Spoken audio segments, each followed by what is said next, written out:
Welcome back to the Doomsday Clock, where today we're going to be discussing the 2021 film Spider-Man No Way Home. My name is Jack, and I'm joined, as always, by my co-host, Eric. Hello, I'm Eric. I've seen this movie maybe twice now, Yeah. counting this time. I don't know if I went twice in theaters, because I know you went twice in Yeah, theaters. I went with, first time me seeing it, and then I went with my family, so. So I don't remember if I saw this more than once in theaters, and I have no way of checking. So we're going to go with no. And this is my second time watching it. I don't think I've watched this at home ever. I have not. I So know I haven't watched it at home, so. But this movie was quite successful as far as I remember. Mm-hmm. I don't remember exactly how successful, but I remember this movie being a big deal for a lot of reasons that we'll get into. We have to start out by playing a game. So, who won last week? Did I win last week? I think so. Yeah, because it was I want to say I did. Hawkeye. Yes. Yeah, I won the Hawkeye game. Let's do box office then. No, is it whoever wins is no, it's whoever lost. So you get to choose if we're doing budget or box office. I feel like box office is a little bit more guessable, though. I agree. So let's do budget. It's been a while since we've done Let's- budget, I think, too. Right? What? Yeah, it has been. What was the budget for this? Let's say this. What was the last budget we did? And what was it? I don't know. We haven't done budget in a while. Because we were doing box office for a while, and then we got sent into TV show land, Right. and then The thing that makes it hard Yeah. is this came out end of 2021, so it's like at the tail end of COVID. But there's also Yeah. reasons why this movie. So that could either make it more or less, but then there's also reasons why this movie would have a high one, you know? yes. And it's also that like all of these movies are crazy expensive. Yeah. I'll guess I'll do that. Mm. I'm changing mine. Okay. I guess I'm ready. It's crazy how accustomed we are to these insane numbers for budget. Okay. 3, 2, 1. Ooh. All right, so I said 195 million. You said 175 million. I Let's did. go to Box I Office started Mojo. at 185. That was my first guess, and then I went down a little. I started at 210. Mm-hmm. Spider-Man No Way Home. The budget was 200 million. Dang, right on the dot. Right on the dot. Yeah, it had I knew it was gonna be over. Yeah. It was gonna be high, and I couldn't decide if it being a COVID movie they were trying a little less or trying a little more with the budget. I think they just had a lot of people in this movie. Yeah. At its core, there's a lot of people and there's a lot of CG in this movie, Yep. and those are the two things that are gonna really crank up that budget. Yep. So since I won, I'll go first. Trying a little bit what I think about this movie. I really like this movie. I think that it is a fully enjoyable movie. With all of the nostalgia that is invoked within it, but then I also think that it's a very good Spider-Man story, and I think that the emotional beats work very well. I think the score is something truly special. I think that the interactions with the wider MCU are fun. I think that all of the characters work incredibly well, and I like where it leaves us off going forward. I think that's really all I can say without just immediately spoiling everything. Granted, I think basically everybody knows about this movie, but we Yeah. still try to stay somewhat spoiler free in our short views. Yeah, I also really like this movie. I think this movie's kind of hard to not like unless you got very specific reasons. It's not perfect. And I guess if those issues bother you, then that's valid, but I don't know. I feel like everybody kind of Can't relate, what? but can't relate. Can't relate, honestly. This movie is pretty fun, and it also has a good story and good character moments. This is probably it's honestly a very good Spider-Man story. It's a very good at its core, a very good Spider-Man story. So Yeah, I like it a lot. I recommend. Is it a little nostalgia sloppy a little bit sometimes? Yeah, but yeah. oh well, who cares? I think that unlike some things that will come before and after this, I think a lot of the nostalgia slop is in service of greater character exploration, Yeah, I would agree. And it's also like it's which to me not makes it the okay. nostalgia slop isn't the only thing there. Like there's also Yes. story. There's also character. Yeah. So, but yeah, that's my Concur. review. Yeah. Dead Pixel. So this movie opens unbelievably strongly. Yeah, agreed. By this movie opens by picking up exactly where we left off at the end of the last movie with Mysterio's edited sentence moshing YouTube poop um of framing Peter for killing Mysterio and revealing that his identity is Peter Parker, is Spider-Man. And J. Yeah, Jonah Jameson calling Mysterio the greatest superhero of all time when not even 6 months ago Iron Man snapped half the universe, or snapped to save everybody from Thanos, and Hulk snapped everybody back into existence. yeah. It is kind of crazy thinking that they have been trying so hard to like make everything post Endgame take place in like within like 6 months or so of it. Yeah. Because this is It, we've got a lot of projects and they all take place like right after Endgame. you very much like I don't think that the shadow of Endgame is over this movie as much because it's more of the shadow of Far From Home, which is Yeah. in itself in the shadow of Endgame. Like this movie is very much a sequel to Far From Home, a Hmm. prequel to Homecoming, if you will. Um, but I at no point am I like, oh yeah, the blip happened. Yeah. Like Yeah. I think it only comes up once in this entire It's movie. just mostly I think with Endgame is like Peter's status as an Avenger and also Yeah, like the lack of superheroes kind of a little bit right now. yeah. It is funny how post Endgame it feels like we're back to phase one and like there's seven superheroes in the whole world. Yeah. Despite the fact that like in Endgame we had like those giant armies. Hmm. And nobody's really Which is helping like each other except for yeah, obviously later in this movie, but yeah. Well people show up. yeah. But yeah. Um that being said, this I think this opening scene is really strong. I think Zendaya and Tom's banter is unbelievably good immediately. Yeah. Um I really like the he hit me, Spider-Man hit me as he's just kind of like pushing through the crowd to grab MJ MJ. again. Yeah. If it just feels right. It Um very it's very chaotic. This whole opening, like the whole like first 20 minutes of this movie is really chaotic. And it's really it's very well done. frantic.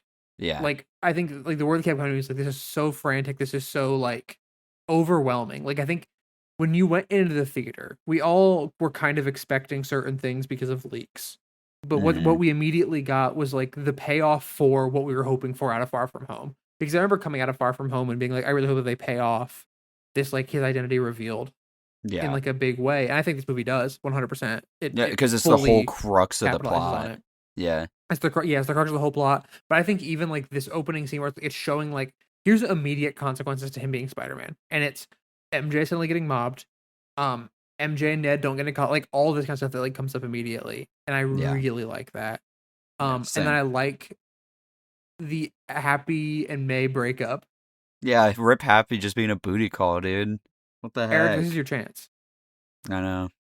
This is your I know. chance. You I have look. You about think 48 hours. I look. You think I could fix both, but that's just me. True. Um. And then we get the montage too, where it's like everybody's like throwing paint on like Peter. like, It's yeah. The bright and green paint being thrown at Peter. Like, okay, let's be real, and we'll talk about it when we get to the suit. That whole thing exists to sell a toy of a different Spider-Man suit.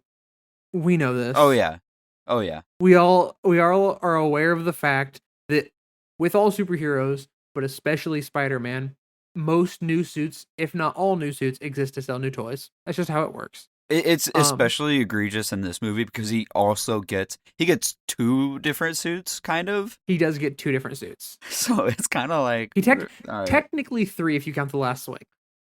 yes, that's true. I forgot about that one. But I don't think we ever got like merch of last swing suit. I don't think. Not yet. I mean, with Brand New Day, that's like the We suit he's might. wearing. So, Yeah, I'm not sure.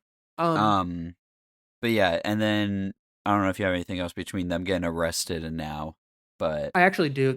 I really like the bit of like the misunderstanding of Happy and May breaking up and then they think that Zendaya and Tom are hooking up, and then it's like revealed that Spider-Man is being made public. And he's like, "Let's talk about your guys' relationship." Like, I think that's hilarious.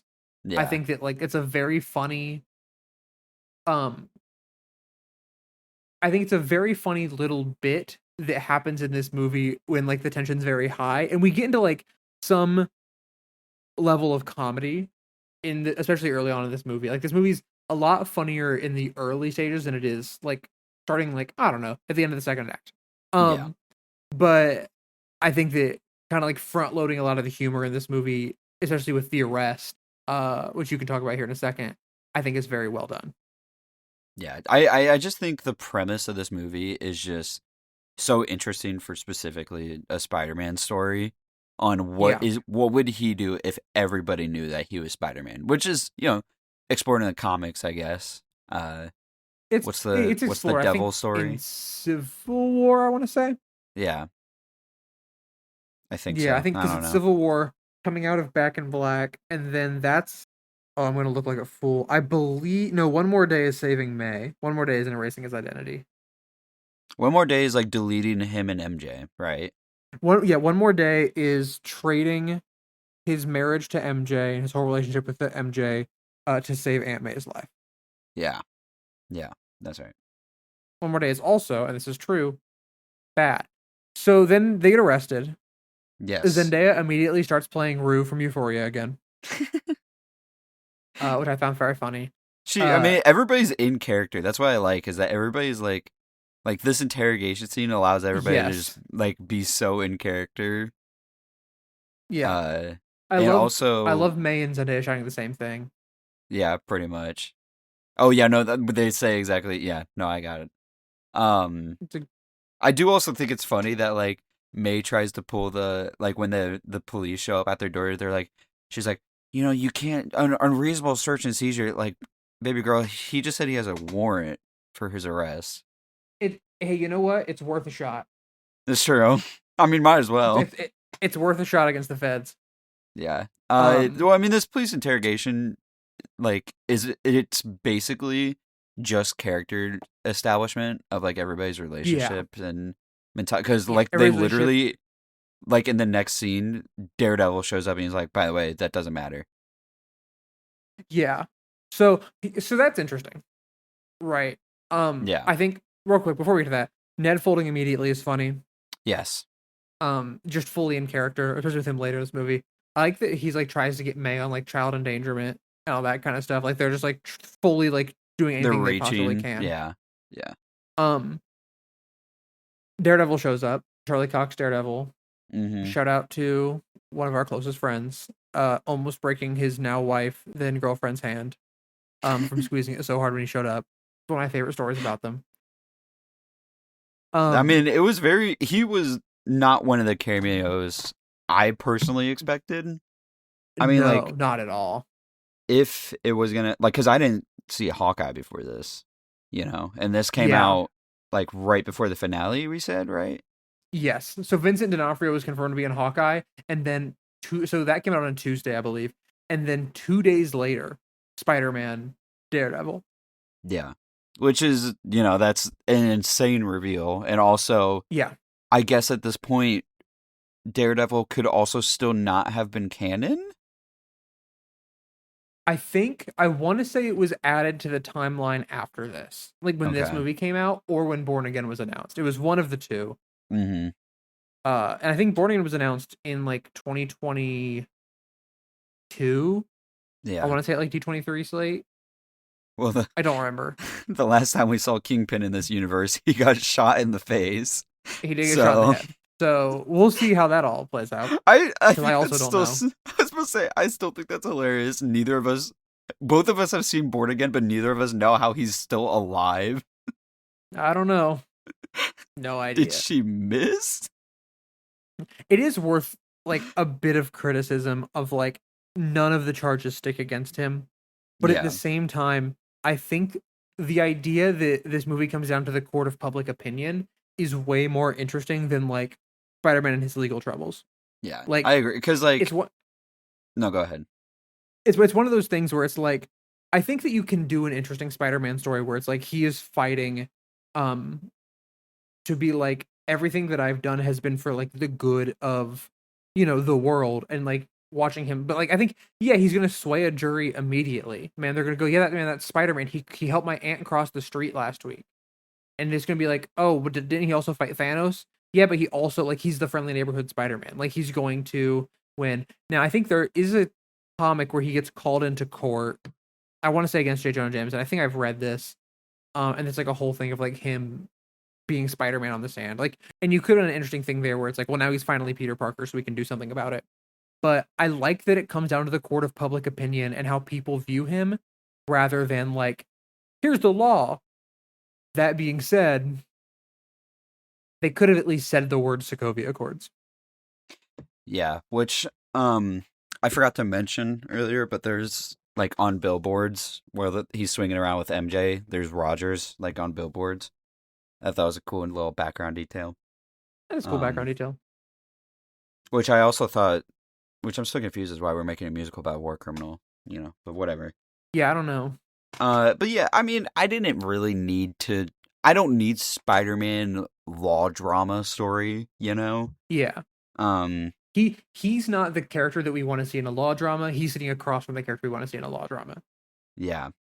That's because so I think Spider-Man at its core is just way more interesting when it's like not stuck in one environment either. So like having Peter have to deal with legal troubles, I like that they're just like, no, let's just deal with like how people feel about him, Yeah. I think that's a more impactful way for him to 100%. deal with things. I also mentioned, I wrote this down and I forgot to talk about it, but I know they say that, obviously Nick Fury wasn't actually there for Far From Home, but he knew that everything that was going down, like at the end of the movie. Yeah. And he still just kind of like leaves Spider-Man to like. So I think this is like a breakdown of like, does S.H.I.E.L.D. currently exist? I don't know. I think, so neither of us have seen Secret Invasion, which is kind of like the Nick Fury show that's coming up. And so maybe we get answers there, but I don't know, like, Department of Defense is very much like a Spider-Man, or not Defense, Department of Damage Control is very much like a Spider-Man invention, especially like around Homecoming. But the question of like, I'm assuming that they're a branch of the government, right? That they were funded by Stark for a while, we learn in Homecoming. But I don't know where Fury currently is on the ladder. It hasn't been explained. Because I also would assume that, Fury would show up like, I mean, if this was a law drama, Fury shows up surprise witness in court and is like, well, maybe that's how he got his legal troubles taken care of. But like, Fury's still in the picture because the cops mention him when like, Peter talks about him. Yeah, he's in the picture. We just don't know what kind of like. And they straight up say he's off-world. Damage control? Yeah. So. Yeah, I don't know. This is another case of, well, why didn't this character show up? But it's also like. It is. Like, he was directly in the last movie, kind of, He was a major player in the last movie. Yeah. Yeah. At least Peter thought it was Nick Fury. Yeah. Anyways, he FaceTimes with MJ. And really a couple things here. One, it's a very cute scene. Two, I like how it does FaceTime with like the side-by-side views of their phones. I noticed that too. Like, I like that. Neat filmmaking thing. There is no world where the Mets go all the way. MJ, sorry. And then I love his line. Because then everyone who was in my life who I wanted to know knew. And it like reflecting the fact that like this movie is just such the Spider-Man dilemma of like he wants to live two lives, but everyone who gets close to Spider-Man gets hurt, and everyone who gets close to Peter Parker can't know that he's Spider-Man. And like this movie is like pushing that in a way that I'm like this movie's setting up everything that comes after it while also being like a very compelling and a very satisfying Spider-Man story in a way that I love so much. And guys, I'm seeing Spider-Man Brand New Day in, as we're recording this, 24 hours. You're going to get our Brand New Day takes at the end of this episode, but in 24 hours, I will be seated in a theater to see Spider-Man Brand New Day. And I don't know how this movie is going to pay off everything that's set up in this movie. And I don't want to criticize this movie for not getting things paid off in the next movie, but the way that this movie sets up the idea of like the secret identity and the fight that is within Peter for that is incredibly compelling to me and is one of my favorite things about this character. I agree, and I also think it's absolutely insane timing that we got to watch this movie like literally right before Brand New Day comes out. Yeah, there's a couple of things that have lined up insanely crazy. This is one of them. It's one of the things of we started this like just in time for us to end like right when Doomsday comes out. Yeah. And then it's another thing to 50 projects for us to cover and fit in exactly, and then also the Spider-Man lines up. And Spider-Man lines up is actually kind of this one might be the craziest one. Like far-reaching the effects of Peter getting doxxed completely is though. Yeah. Because like they also talk about like Daredevil mentions that Stark Industries is going to start getting investigated for its role and everything. Yeah. Obviously, Peter's friends are suffering. Obviously, we don't really see it with May, and I don't think she suffers too bad until like later. Until the big suffer, right? But it's just it's crazy the snowball effect that him just everybody just finding out who he is. Yeah, it very much sets up his choice at the end of this movie. Yes, in a fantastic way. Then and he goes to school. Oh, sorry. Yeah, well, I was just gonna say MJ and like Peter are like we can just say they're a couple now, right? Like they're 100% a couple. Like they don't say it, but like obviously they're having these really cute conversations and stuff. Also, May knew how to disable Happy's alarm. Just saying. Anyways, which could be school nothing. time. Yeah, which could be nothing. The do a flip guy yells do I a heard flip, that. Bill and G from Severance. Flash doing a full 180, fantastic joke. Flashpoint. And then they mentioned Flashpoint. I was wondering if the Flashpoint. Yeah, like it's not the same thing, obviously, but like Flashpoint's a DC event, so. Well, that's what I'm like. I'm like, damn.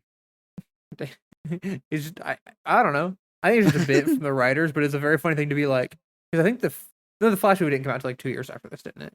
No, yeah. Yeah. But I didn't know that I was surprised they were allowed to do that one, but. Yeah, well, they mentioned Superman like 2 movies ago in Eternals. Oh, yeah, true. You're right. I think the teachers are a really good joke of Hannibal Buress just being like, you killed Mysterio, you're a murderer. And then the shot of him like walking through all the students and they all have their phones out. Their phones out is a really good shot. That would suck. I felt they give me the ick. This is just kind of how it feels, I bet, to be queer in a small town. Literally cook. And then Peter and his friends keep getting shit on. Well, I didn't talk about I don't know if you want to talk about the rooftop stuff, but I just wanted to say that I like that they don't third wheel Ned. That like he's very much included. Became a couple, started third wheeling him. Like they're all friends. And it's not a plot point literally in the entire movie of Ned feeling like like he's third wheeling. Like he's very much included in everything. Yeah. And they're all three of them. Like we're gonna talk about Tom and Zendaya's chemistry because obviously their chemistry is insane. They're married, but all three of them have very good chemistry with each other, and it's worth like calling that out. Mm-hmm. And I like that.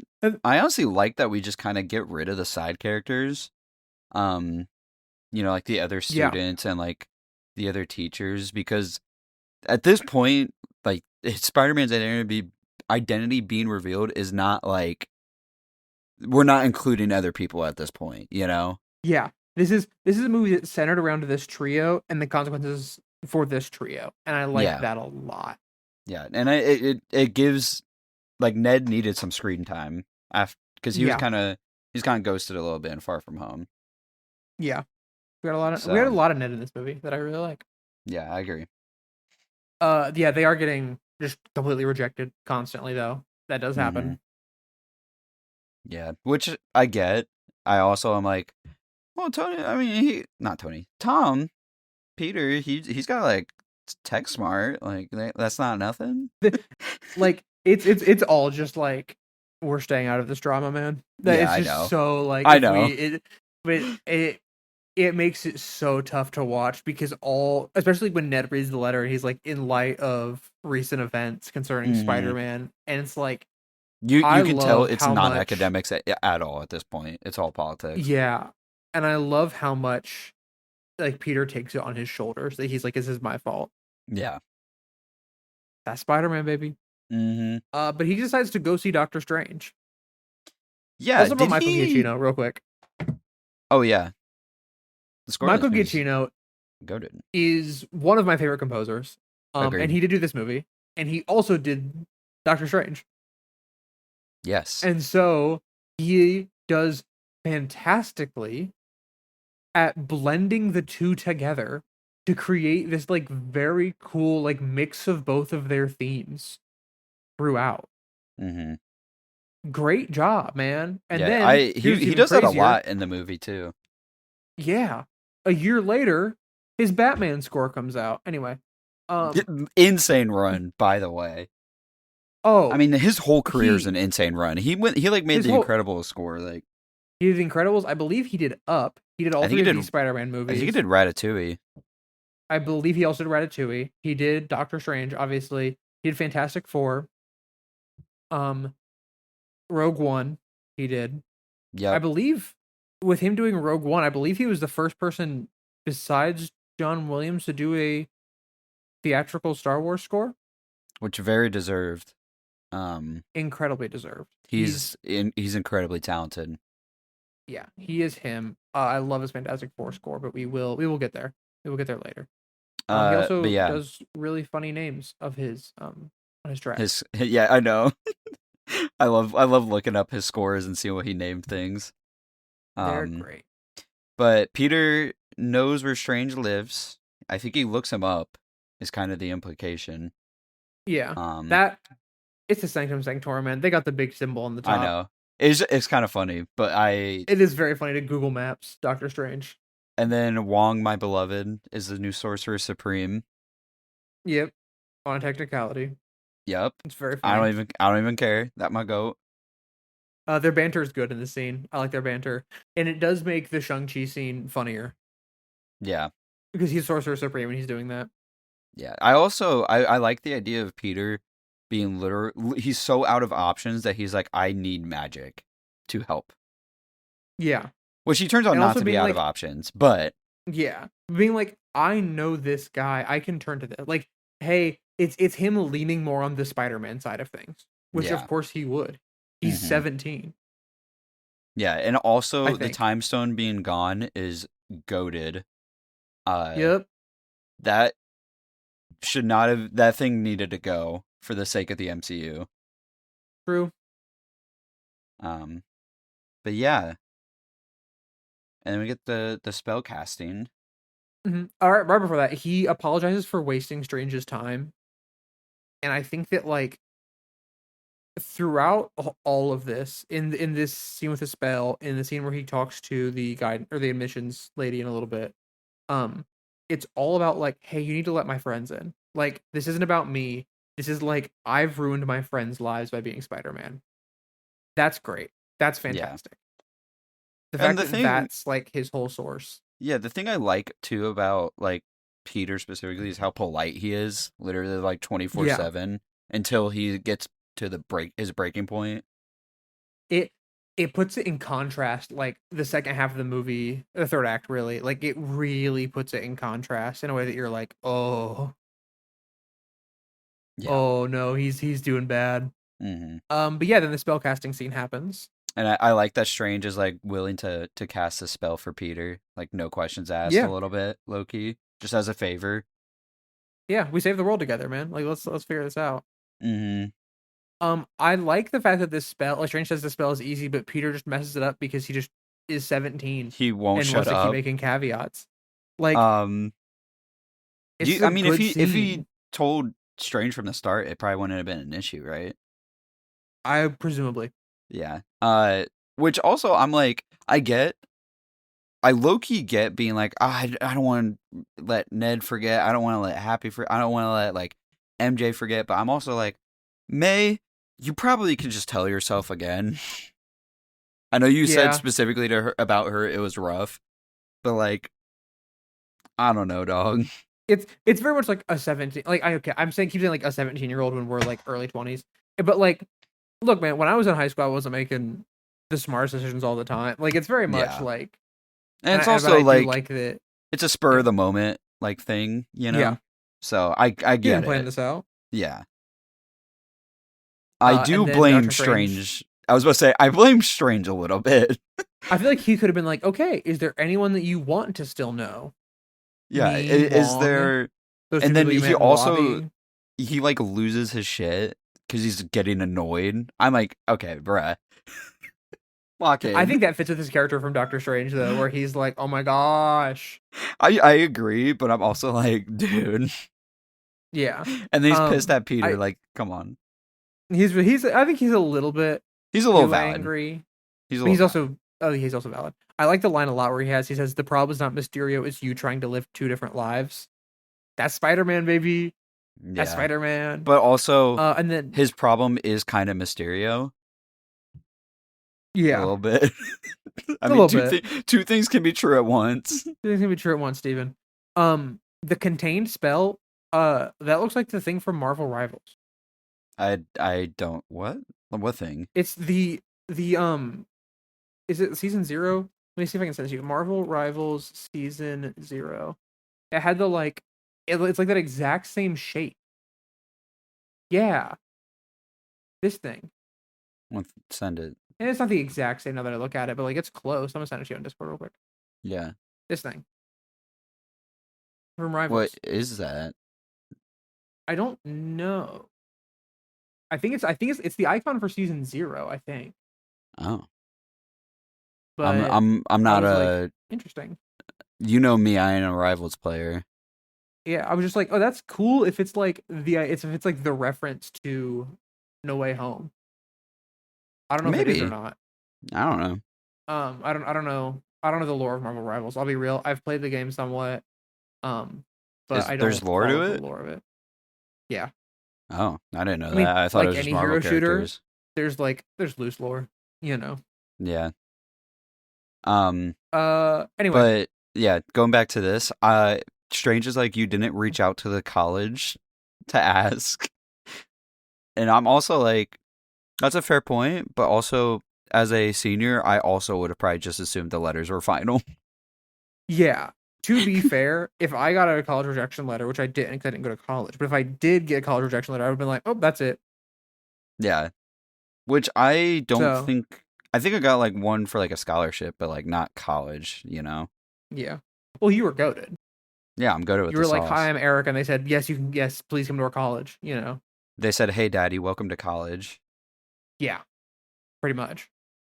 And then I have a nitpick with this movie. Yeah. So, Flash says she's on her way to the airport. Mhm. There are multiple airports in New York City. Mhm. And I know this is a nitpick because you just told him off screen, but you could have just said she's on her way to LaGuardia. Mhm. Could have just said that. Agreed. Anyway, I on the also way to the airport. well, I have I have the question of do you think he's still doing Spider-Man things right now or is he like taking a break with everything going on? I would assume some, but not nearly as much. Because I'm Yeah, assuming every time he goes out in the suit, people are screaming at him. true. This is true. I doubt that he's doing as many like helping an old lady cross the street, and he's probably doing more of like this place got robbed. Yeah. Well, I mean, he's in the Spider-Man suit when he gets the paint thrown on him. So he's clearly out and about doing some things. Yeah, that's true. I just doubt he's doing more like mundane things where people are gonna walk up to him and like scream at him. Yeah, I agree. Maybe that's just me though, because I wouldn't. Yeah, me personally. And then We go to the bridge. we get to the bridge, the PewDiePie bridge. Um, and then he meets up with the college professor, She's like the or vice president or not something. I professor. don't know. Yeah, like admissions lady or something. Yeah. Uh, Uh, we get a really cool shot of Spider Sense where it yes, like which kind we of will talk dollies more on him. about. We will definitely be Yes. talking more about Spider Sense later. Yeah. I like his whole rambling speech to her, though. I think it's funny. Yeah, and I think it's not bad until the end. Yeah, So, I mean, props to him. yeah. Shout out. And then Doctor Otto Octavius appears, Yup. but not the MCU's Doctor Otto Octavius, but the Sam Raimi Doctor Otto The Octavius. old one. And then They fight. it's very cool. The lady in the car does not know that you can unlock a car door from the inside, I think. Apparently not. So, But the fight scene's cool.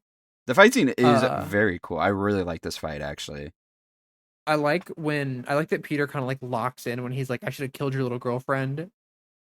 I think that's a good character beat. There's a lot of Yeah. extended shots, like longer takes in this fight, Hmm.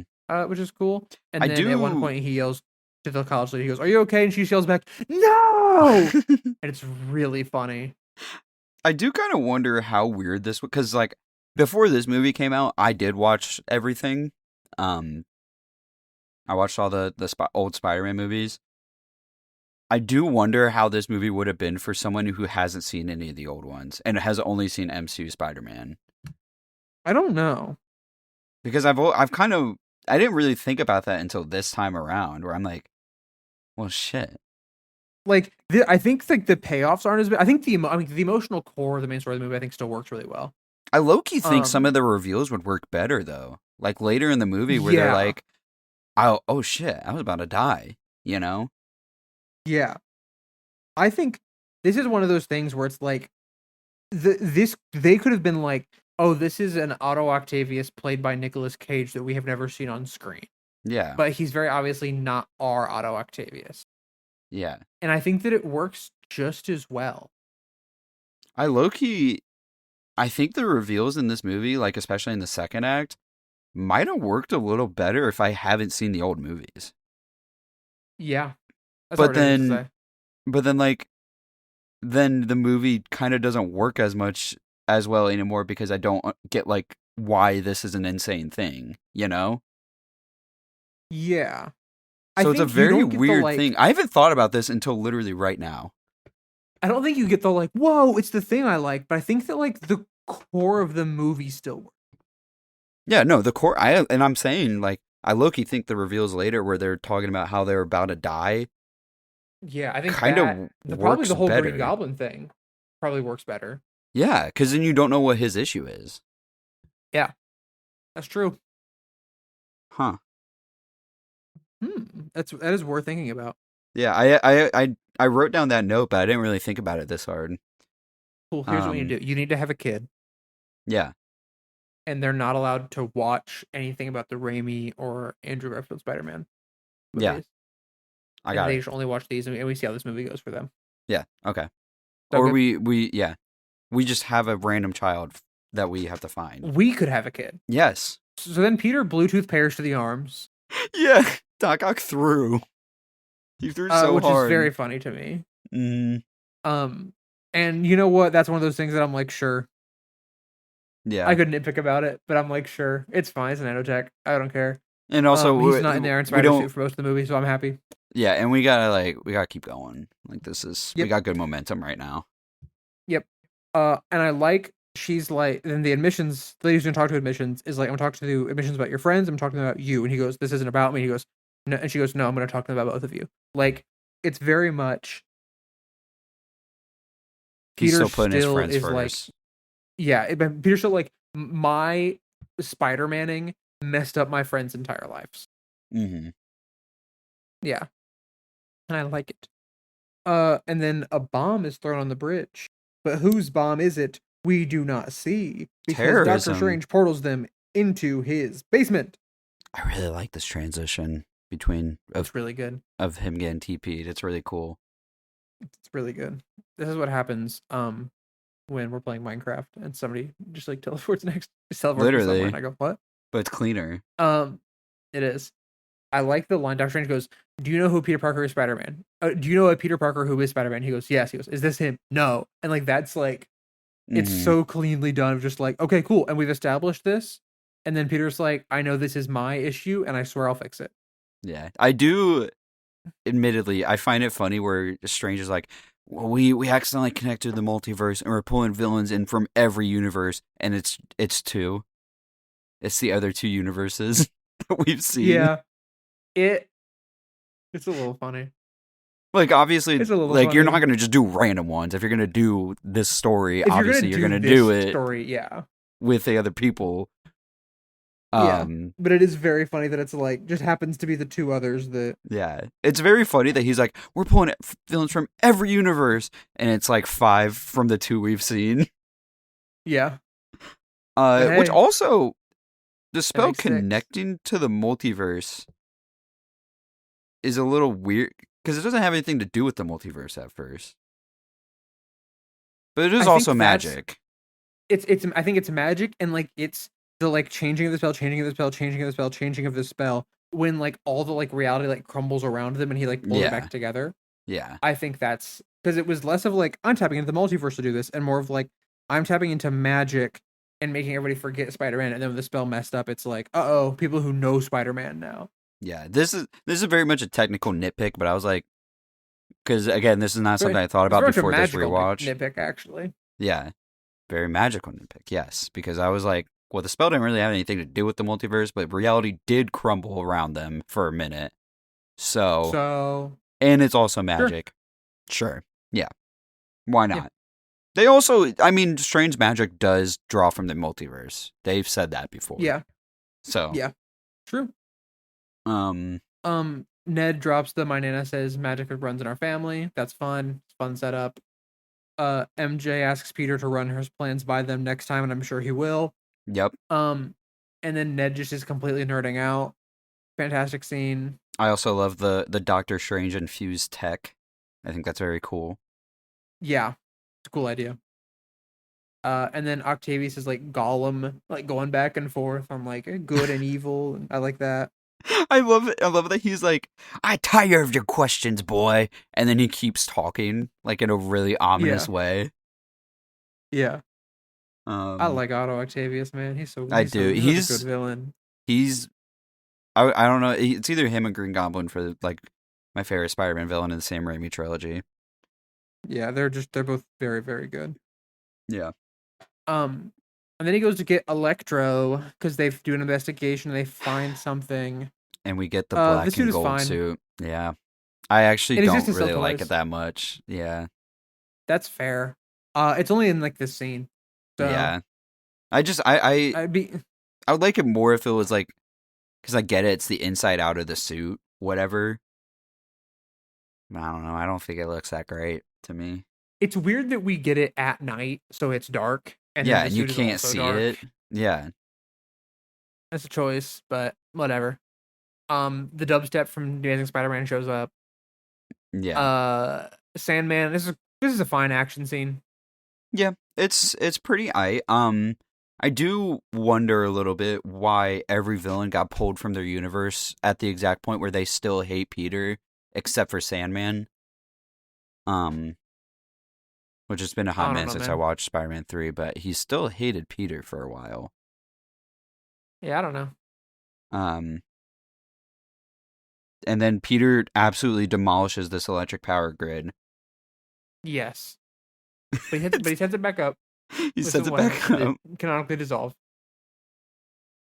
Yes. So I don't know, man. And then I like the there's like then some banter here between all the villains, Hmm. and he goes, if you want, the lizard says like, if you want, I can help you. Like for like, the next step of your evolution, he goes, let me guess, turn me into a lizard. And he goes, exactly. I like that the lizard is so one note in Yeah. this movie And I because like also, this is yeah, no, go ahead. this is Keep what going. happens like in the Sinister Six storyline, right? Which is kind of what this is. You kind of have to take a lot of the villains and be like, okay, and kind of like reduce them to their uh no, say like most primal form, but like we're not getting the nuances of Dr. Connors and like Octavius in this one as much as we're like, okay, yeah, he's the lizard, guys. He has to turn people into lizards. That's his deal. Yeah. And like watch the movie if you want more about Dr. Connors. Yeah. Um, I do think it's kind of crazy. Like Electro drops that he kind of like knew Connors. Yeah. Um, little crazy. I mean, it's been a hot minute since I watched those two movies, but um, Me and then too. I think it's kind of funny that you could tell like some of the villain actors like couldn't show up to film. I don't think Flynn Marco was ever on set for Sandman. He wasn't. He clearly wasn't. It's very funny. And neither was whoever the actor for the lizard is. He clearly wasn't Yeah. either. Um, but yeah, and then they go, and then Green Goblin is Yep. Powered. yeah, and he I think that shatters the seems good. mask. Cool, pretty cool. And then I like that where he's like, sometimes not myself. Like it kind of like really sets into like Dr. Jekyll, Mr. Hyde situation of the Green Goblin for Mm, people who don't know. And the payoff is good. And then he starts putting donuts in his pocket in the background while I know. May I is saw like, you that. gotta help him. I love May being like the push. Yeah, Like, you gotta help these people. yeah. I really like that too, and it especially like later on. I like the effects of it. Um, and then Willem Dafoe was hungry in this movie. Dude, He, well, he's like like he's LeBron on the court right now. yeah. He's he's so good, dude. Yeah. And he just he does eat this entire movie. Mm-hmm. And then they get teleported back to Doctor Strangeland. Yes. I love all the villains like putting together they died. I think that it's just like Jamie Foxx's line. He's like, "Oh, I was about to die." Like, I think that's really funny. Yes. I really like. I do think it's an interesting conversation where they all connect the dots, and then it's a very good dilemma for Peter to have. I think Yeah, it's basically a perfect Spider-Man dilemma. yeah. Um, I do wonder about the logistics of it a little bit, and I You know, wonder he's about it later on when he, like, for Doc Ock, because if I remember correctly, at the end of Spider-Man 2, Doc Ock doesn't die directly against Peter. He actually dies sacrificing himself. yes, I believe so. So he's still going to die. You know, I think that it's a lot more about like the sentiment of it Yeah. than the actual act. Because if Octavius got like grabbed right before, not Octavius, if Osborn got grabbed right before he dies, like moments before the glider pierces his body, he's gonna go Hmm. back and the glider is still gonna pierce his body. Same with like Electro. Like he's still gonna get electrocuted. Yeah, I don't know. So maybe even more now that he's not Electro. Yes, I think that's a good point. So I don't know. I don't know how well that works, but I think the sentiment of it is really what counts for Peter. I agree. It's more of a question for Peter's character, which is like the most important part of it, you know? Yes. Um but I've always kind of thought about that, especially like when I just watched the movies right before like seeing No Way Home, because obviously I did the gauntlet, of Yeah. watching them all right before when this movie came out. Yeah. Um I was kind of wondering about that one. I also do think it's really funny that if J. Jonah Jameson exists in a universe, he's always played by J.K. Simmons. Yeah. That's just I a side concur. note that I wrote down. We break convention later with like the same actor always plays the same character, but I do like that J.K. Simmons is still because he's very very good in that role. Yeah, he's like the quintessential like J. Jonah Yeah. Jameson. So, Yes.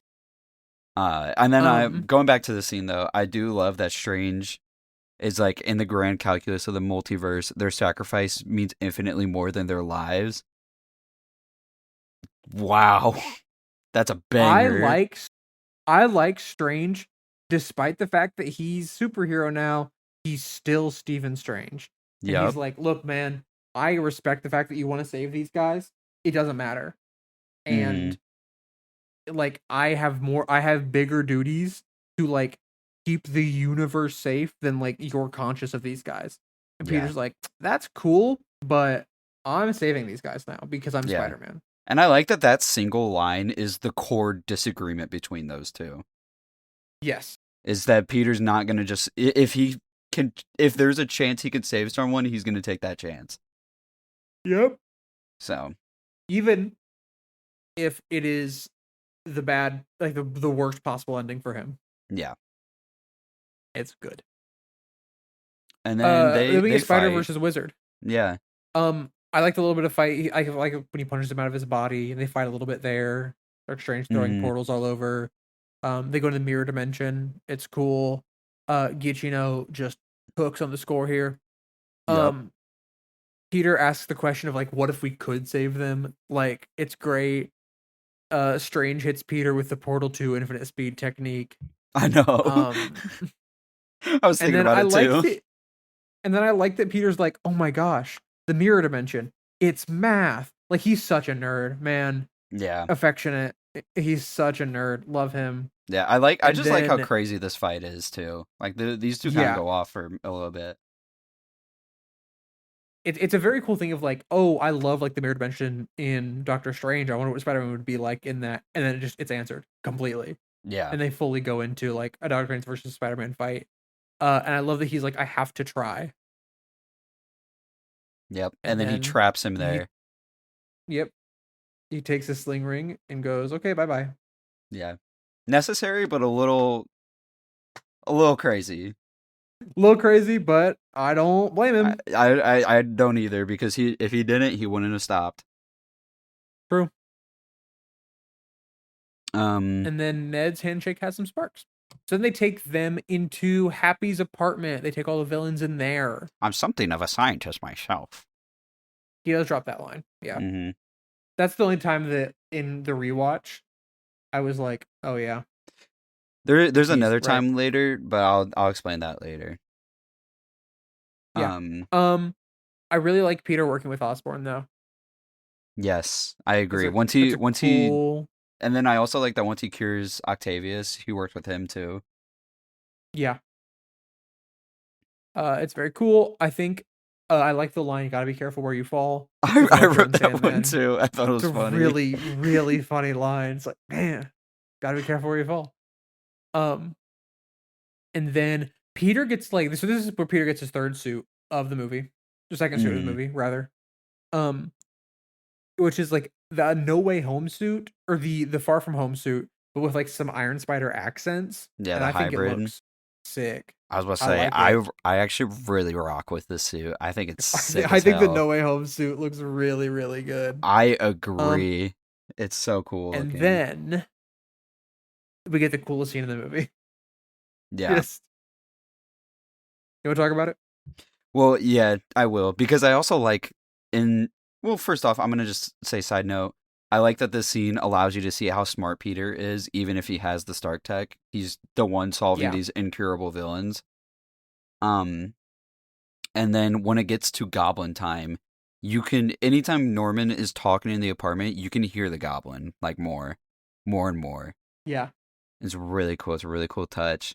Um, Yeah. No more dark side. And I also really love how unsettling this whole vibe starts feeling. It starts with like Electro being like, I don't know, man, Mhm. there's so much power here. Um Yeah. and then you get obviously the coolest spider sense scene and I would say probably in any of the Spider-Man movies. Yes. Um As someone who watched all of them for a video a couple years back, yes. and you get the dolly zoom and you're like and like first time watching it too, you're like, what is going on? Like who's about to Yeah. snap right now?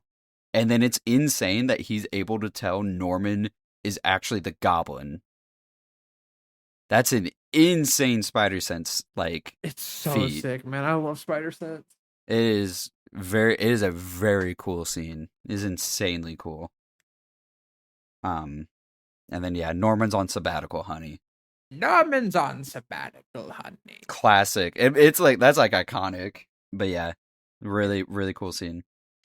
And then I love that he frame one is like, let's turn May against Peter and Peter against May. Like Yeah. let's try to like just fully get these two fighting. And And neither of that's what them I'm gonna bite. do. Neither of them bite, and then he just starts fighting him. Then he's like, "Okay, I'm gonna just beat you up." Then, Yeah. And then like all the other uh, villains like low key panic and either kind of help Goblin or just dip. yeah. So Electro blasts Octavius. Sandman just dips. Mm-hmm. The Goblin Peter fight is obviously very, very good. Yeah. Strong enough to have it all, Um, too weak to take it. okay, so we're gonna put a pin in that. I'm gonna come back to it in like a minute and a half, Okay. but I'm gonna talk about that. Mm-hmm.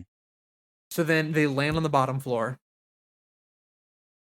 Everything's collapsing. The whole fight's very good. I think it's shot well. You get really cool things of like them like throwing each other through like the floors. This is the part Norman's where eating those punches.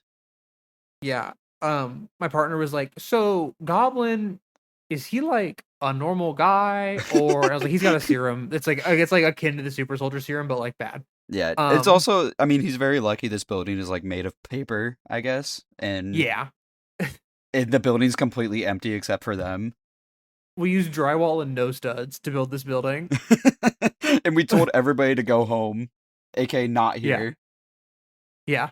Um, and then they land on the bottom floor, and Peter's like begging May to run, but she can't because if there's somebody she can possibly help, she's going to.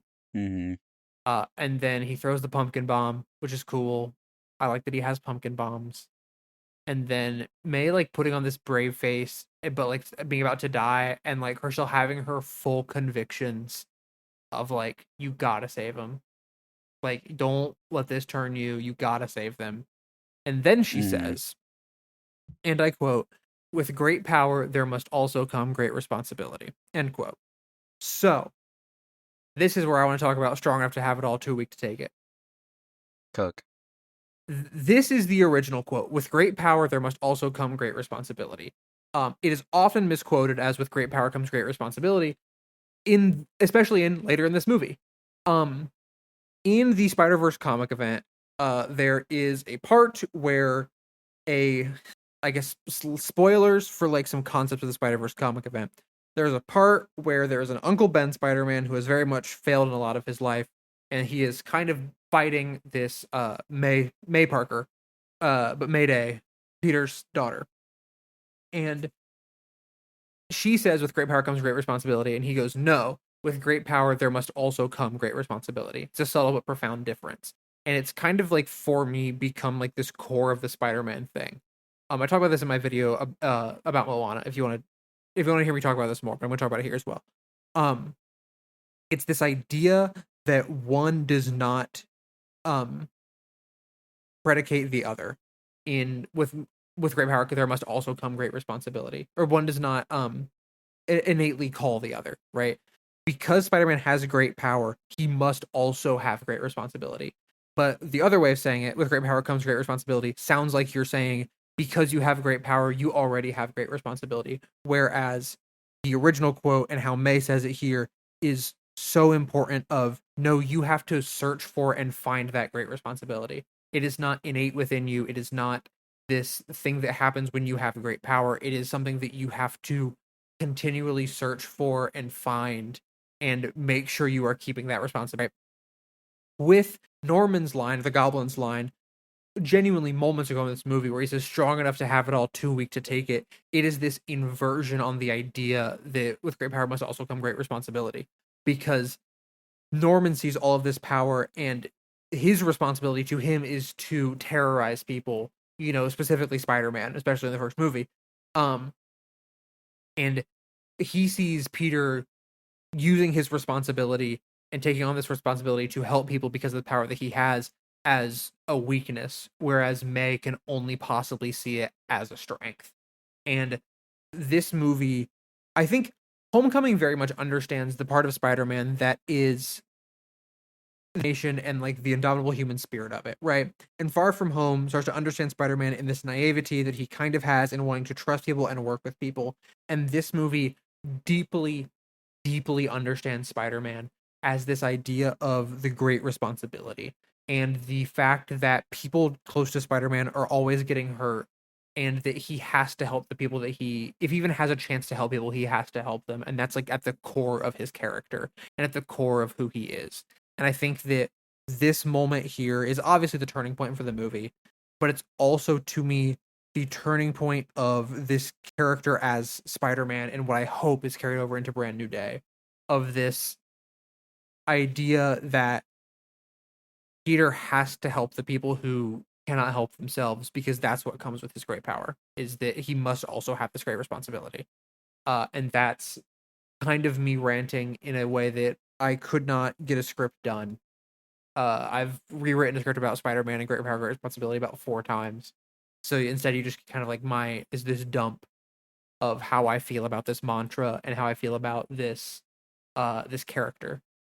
I like I Spider-Man. really like Spider-Man, guys. I don't know if you can tell. There's a reason my favorite superhero is Silk, who is Spider-Man, but with more anxiety, and a little bit more cringe. She's not in this movie, by the way. Yeah. 0 out of 10. Also, this is a generational performance from Tom. this is Yes. this This is is so clean. I think it's a really good performance from both of them because you one. could see like May's like trying to calm him down. I also like that. Like, I thought this time around it was the glider that like stabbed her that killed her, Mhm. and then because then like Peter's the one closer to the bomb, but he tanks it. Yeah. It. Obviously, he's Spider-Man, but like, Yeah. This. um, Yeah. Marissa Tomei and Tom Holland are just both incredible yeah. in this scene. And it's also Tom's like performance of, being like, okay, just catch your breath. We're just gonna take a seat, and then he realizes how bad it is. Yeah. It's. And starts calling for help. It's so good. Yeah. He's very good, and I think he's good in like like basically the entire rest of this movie. I think he's good as Peter Parker this whole time. He puts on a generational performance, I think, in the second half of this movie. Yeah, he goes crazy in the rest of this movie. Yeah. And I just think choosing to kill May and have this movie like be this Spider-Man's origin story I love it. It is such it's such a bold idea. I love this movie. It is so much. strong. It is such a well done choice too. It's crazy how much I love this movie. Even if you ended it here, and we're like, now he goes and fights the Sinister Six, and you don't even bring in the like rest of the keys jingling. This is still like just a generational Spider-Man. Well, it's just so well done too, and so bold because this May dying is his fault. Yes. It is on his hands because he chose to listen to his moral code and listen to his the advice that she gave him, and it's so good. It's such a bold idea. I love it so much. I firmly believe that like at the core of Spider-Man is like this idea that like, because I think later on, Toby and Andrew both have their moments of talking about like losing somebody. I think it's so important that Ben dies because of Peter's inaction, right? I think that's like a very important moment for Spider-Man. There is something to the idea that May in this universe for Spider-Man, that May dies because of Peter's action, and yet by the end of this movie, he doubles down on his responsibility of who he has to be. Mm-hmm. That's really good. That's really good. It's just such a it's such a good like Spider-Man story moment too. Happy that you don't see a lot. Like you don't, and then Happy yell like the last time Peter and Happy see each other is Happy yelling at Peter to run away because he's getting shot at. Dude, and the track that's playing here, Michael. Yeah. Oh my gosh. Yeah. It's so. And then the Peter listening to J. Jonah Jameson on the rooftop. These shots, man. This series it's so of good. Shots. It looks amazing. Are you kidding me?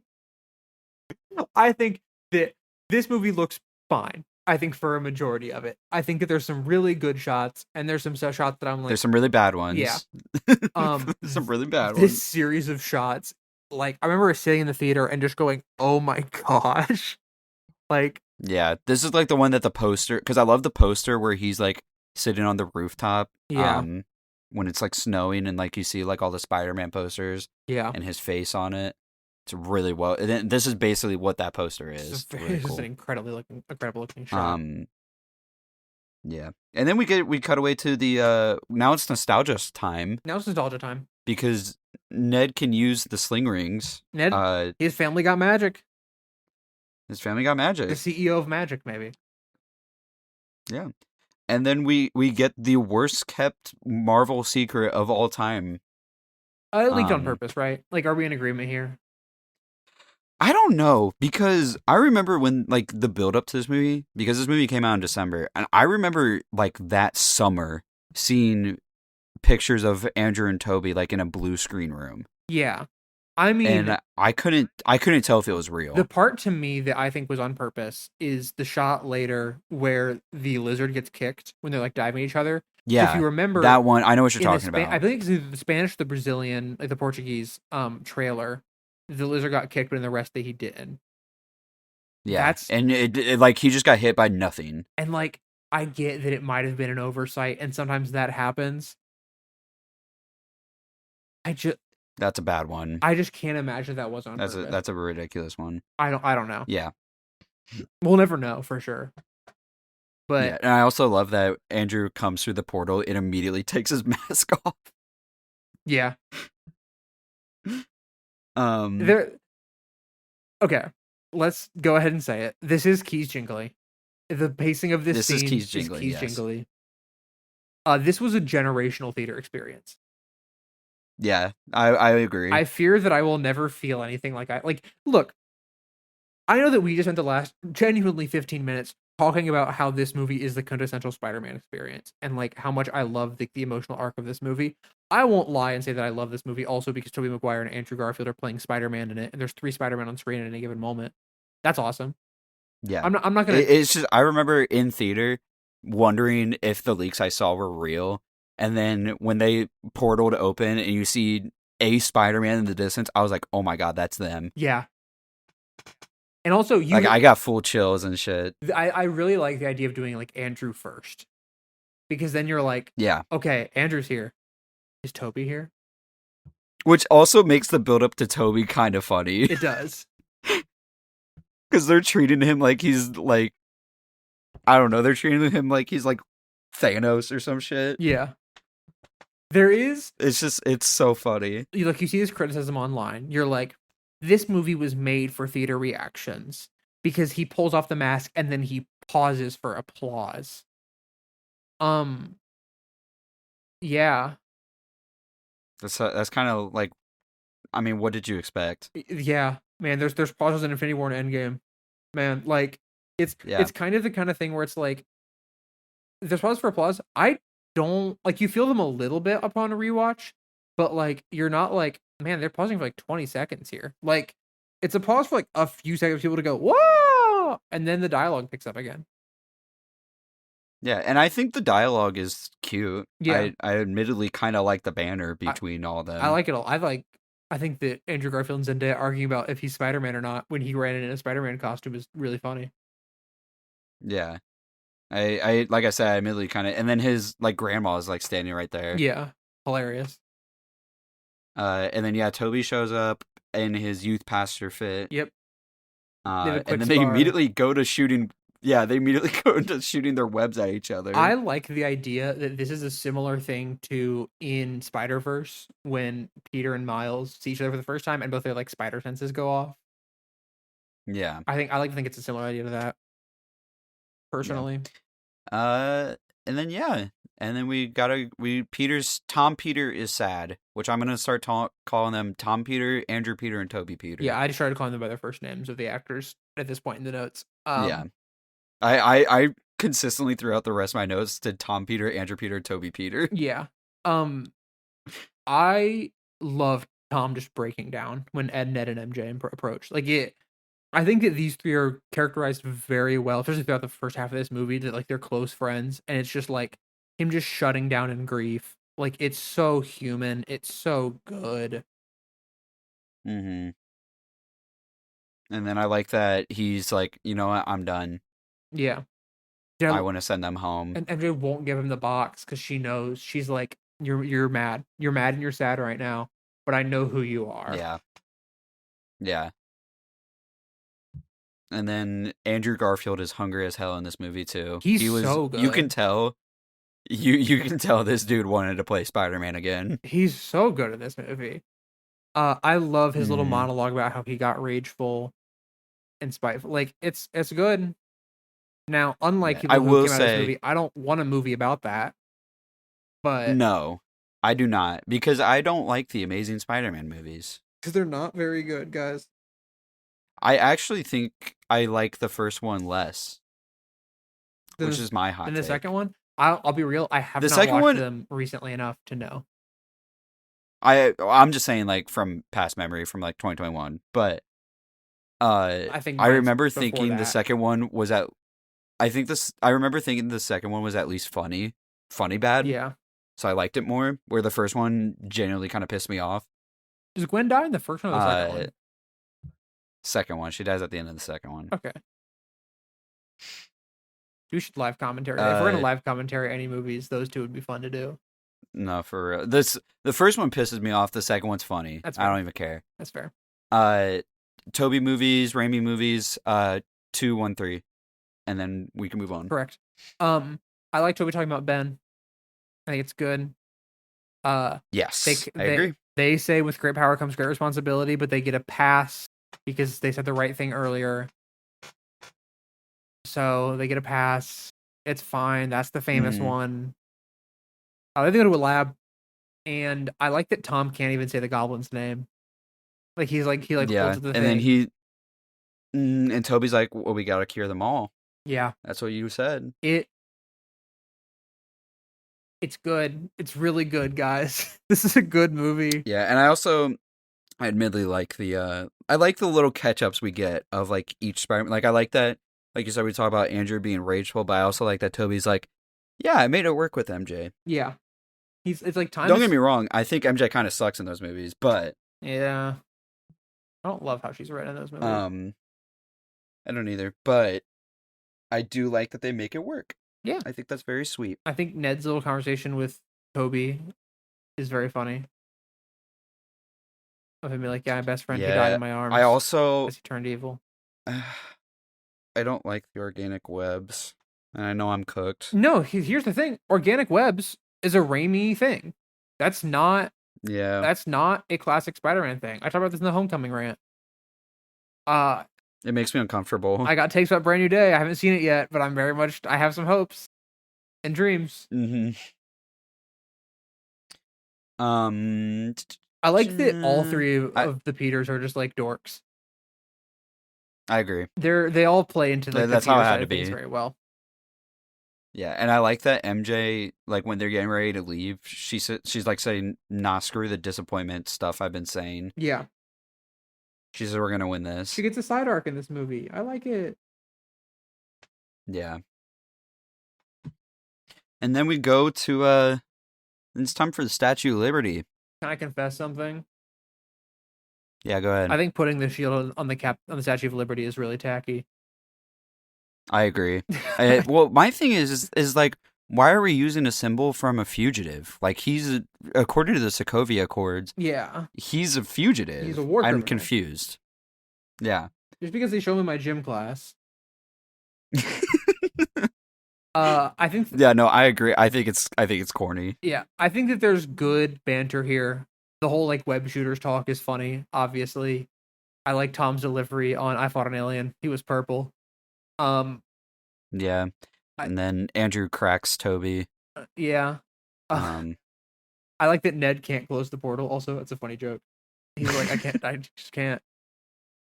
Yeah, I do like the conversation between the Peters because it's like, okay, well, let's get our nostalgia real quick. We have to. Let's get it out of the way. They're gonna talk, and you're gonna be like, ha ha ha, that's cool. It's like the three Spider-Men talking. It feels very similar to like Across the Spider-Verse, where you're just like, this is cool that like all these characters, all these Spider-Men, like they all have similar but different experiences. Yeah. I mean, I would argue for Spider-Verse, it's like more story relevant. This is just kind of for vibes. Oh, for sure, I agree.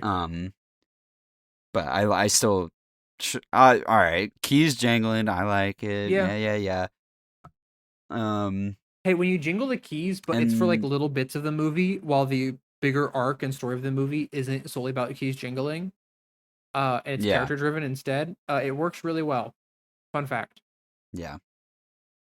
And then the villains get to show up.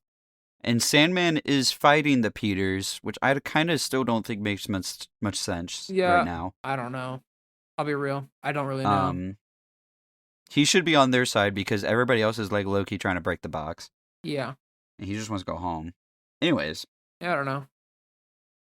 I like in that and we're like we then gotta lock in. Like we gotta lock in, and then you get the group swing, and they all yeah, I land. like that Tom like kind of becomes the leader because A, this is his universe, and B, he's the only one that's been on a team. Yeah, it's cool. It's also a I like very that. cool like thing for him like after like in a post homecoming world where he's like, Yeah, no, I can be a member of a team. I can like be who they need me to be at this point. I like that. yeah, I like that a lot. And then we get the whole like, okay, Sandman, go bye bye.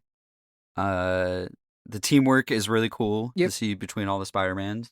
Yep. Um, It's cool action. I think the action in this third act is good. We get a lot of swinging. I think that yeah, probably one of the weakest parts of the last two Spider-Man movies is they didn't have like a ton of swinging like around, and you get a the lot of that action, yeah, in this third act, and I yeah. like that a lot.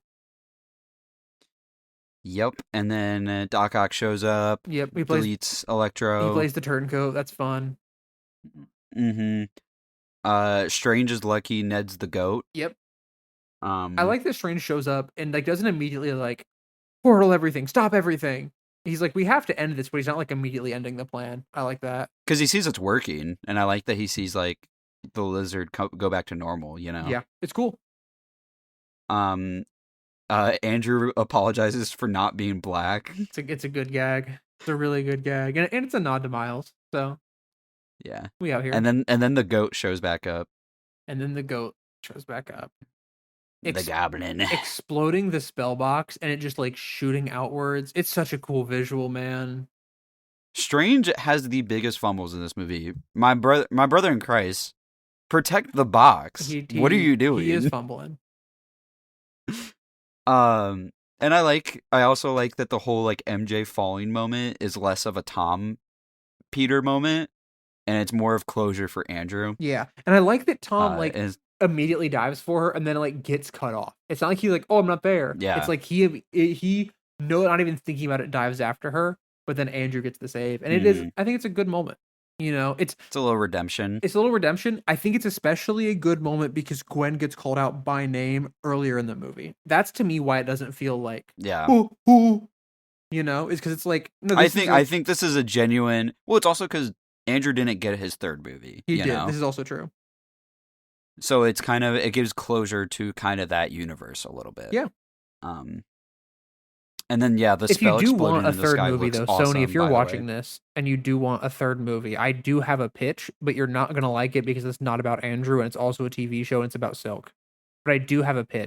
We can vouch, put that in that universe. vouch, I think you can very easily put that in vouch. that universe and have him kind of be like a mentor to her, where at the same time, he's kind of getting out of the game, and we ignore all the pheromone stuff because we don't want to deal with that. I don't know what the hell you're talking about, Sony, but I'll vouch. Thank you. Um, and then also the sound design on the fall when he Really knocks cool. MJ off is very good. I liked it, the ringing and then the sound all coming back Hmm. when they hit the ground. What do you think about the new Goblin suit though, where he like doesn't have the mask on? He's got like this cape on now. I really like it. I kind of do too. I kind of like that Willem Dafoe's face is out now. Yeah, I really like it. I like that it feels more hobgoblin-y, which is fun. Yeah, I miss the old suit, but like Yeah. I didn't. I'm fine with this. I like. I This say one it too. feels more hobgoblin-y. It also does feel like there's I think an era where the Green Goblin kind of dresses like this in the comics. I'm trying to think of it off the top of my head and I can't. But I think I've seen like a similar suit in the comics. I think I might be thinking of the hobgoblin suit though. Um Yeah. and then the cloak catching Ned and you get like a Doctor Strange motif. I Yeah. see you, Michael. I see you, Mr. Giacchino. I'd love to meet you. Yeah. Um And then we get the shield confrontation. yeah. Where Tom, my boy, this dude was hungry and he is filled with pure hatred in Dude, this. I think I'm gonna talk about Spider-Man again. I think an aspect of Peter that is kind of underplayed in a lot of things, except for like when you get like the power scaling circles where it's like, well, if he stops holding back. Peter's rage is never really talked about in a lot of the movies because it's not, I don't say not palatable, but it's not like a super fun thing to make a movie about, right? It's not a fun thing to have your hero be like, I'm gonna kill everybody around me. That's not like a fun thing, right? This to me is very reminiscent of the Back in Black comic run, the 5 issue mini. It's not a mini series, like the 5 issue arc that we're thinking of, where Kingpin, spoilers, where Kingpin gets Aunt May shot, and Peter goes to the prison, takes off the Spider-Man suit because his identity is Republic at this point, and like just like absolutely lays into Kingpin and just like beats him up and then threatens to fill up his lungs with web fluid, right? If May dies. And the thing is, I think that scene gets taken out of context a lot to be like, see how powerful he is if he stops holding back. That's annoying. Don't do that. My point of this is, I think that earlier in this movie, it was set up that Peter locked in when Doc Ock was like, I should have killed your girlfriend when I had the chance. Right? And in now, Goblin does kill May, tries to kill MJ. And Peter just sees red and just fully, it's instinct. He's I just want to kill you myself. Yeah, he's like, I just want to kill you myself. He's just full on rage. And I think it's a very interesting thing that doesn't get touched on a lot from Spider-Man. And I think it's also insanely good that Toby, the 45-year-old youth pastor, is the guy to pull him back. To be like, I think you could have made it Andrew, who also had gone through the rage. But I think you have Andrew empathize with him earlier, and then you have Toby be the one to be like, look, dude, he was my villain. I understand. Mm-hmm. And just like and there's no dialogue. There's no the music is like super foreboding. And like, and then everybody's looking at him in horror. And you get like everybody kind of like stepping back in horror and being like, oh my gosh, he's gonna kill him. And then you get Toby diving in there. You get this awesome track, and he just gives him a look, and it's really, really good. It's a really good moment. Oh, and here's where I think this movie earns the kind of keys jingling that it gets, because the emotional core of the movie is still about Tom. But I think this is the moment where, to me, it's like, I think this works with these other two Spider-Men because they're the only two who could possibly know what he's going through in the same way, in the same emotional way. And this is a very, very good scene, and he gets cured. And Willem's performance here, like, you get like the cool layup, but like Willem Dafoe's performance here stays great, and he just it's so good. Toby getting stabbed is a little pointless, but it's fine. Yeah, he's just fine. I'm nitpicking. Yeah. But yeah, and then now it's time to reverse the spell time. Yeah, it's time to make a choice. Which, okay. So let me get this straight. I'm going back to the magic logic real quick. Oh, okay. Because, so the reason the Forget Peter Parker spell works and stops everybody from leaking into this universe is that by making everybody forget who Peter Parker is, not just that he's Spider-Man, just forget who he is in default, deletes like the whole forget like Peter Parker is Spider-Man from the whole equation, because Peter Parker's deleted from that. It's like fractions. So then it makes so it cancels the logic of that spell because that spell no longer makes sense. Yes. You know what I'm saying? Yes. Is that why it works? I don't know, man. It's magic. But does the Forget Peter Parker spell work in other universes? Does Toby go back and MJ doesn't know who Peter Parker is? No, I think it's still just the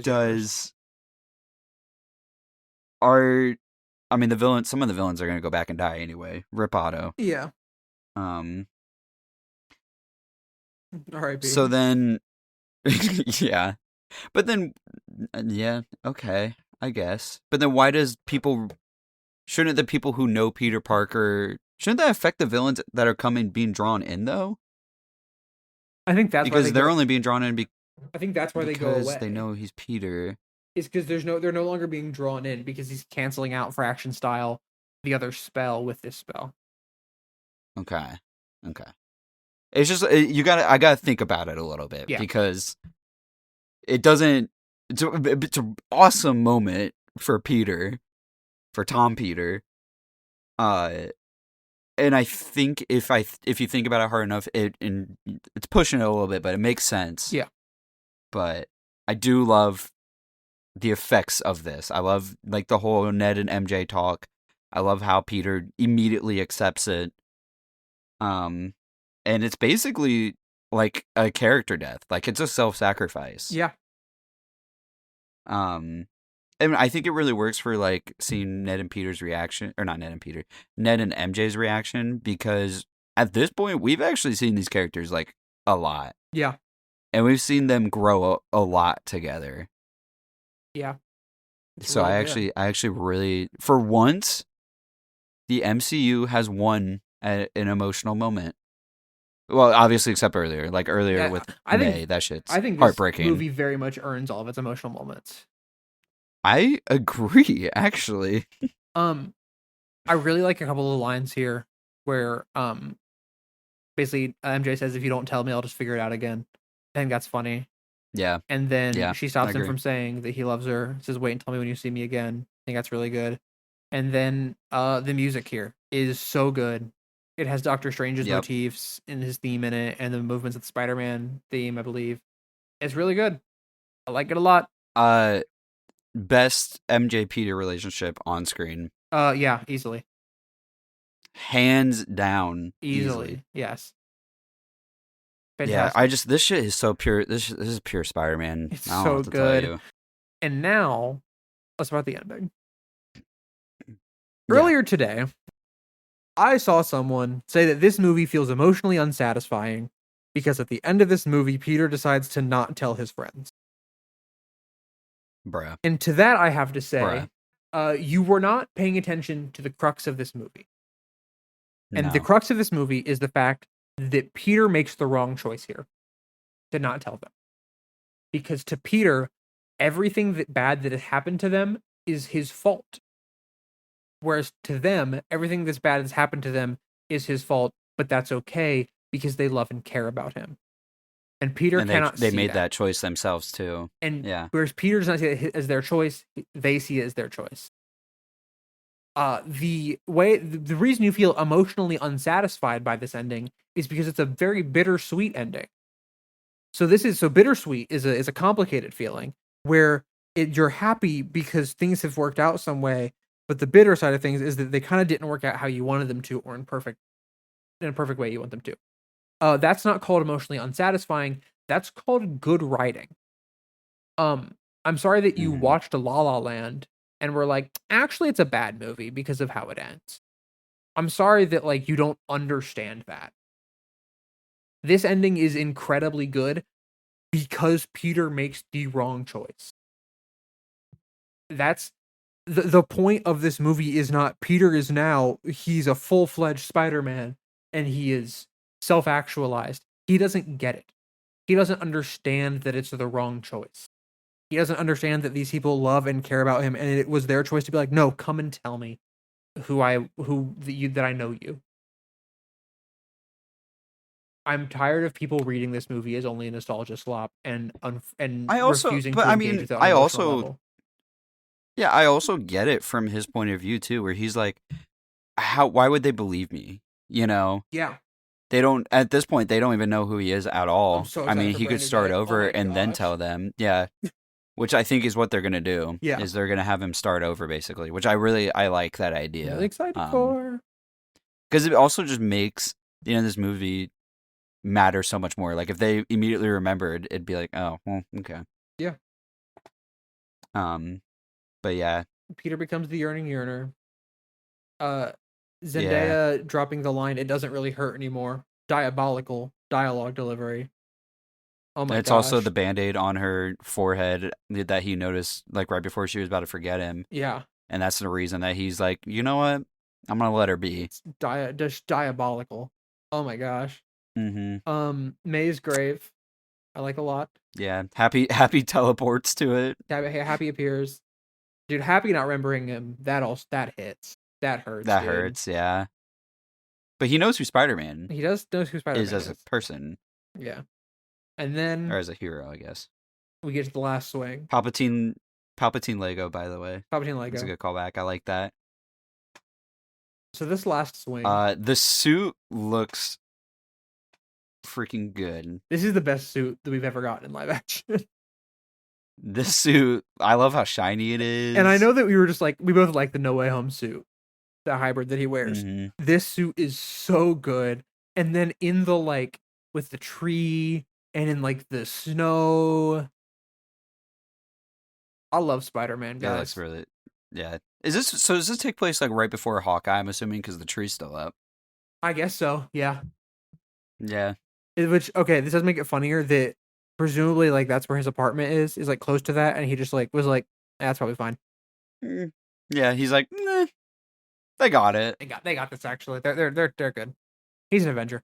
Yeah. Post But credit yeah, scenes. this is a good movie. Yeah. Venom is ridiculous. Venom's This is here, such I a guess. dumb post credits.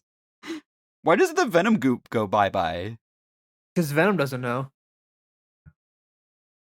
Also, why is he here? Does he know that Peter Parker's Yeah, Spider-Man? I mean, I don't know. I don't know either. I watched all And three of then those Multiverse movies. of Madness Yeah, and then I have not seen them. there's like a trailer for Multiverse of Madness that kind of is reminiscent of when that one post credit scene was just like a trailer for Avengers. Yeah, You know, I was like, oh yeah, yeah, and that's the movie. that's the movie. I think that you can kind of suss out how both of us feel about this movie. Uh, but me, I feel very strong about this movie. I like this movie a lot.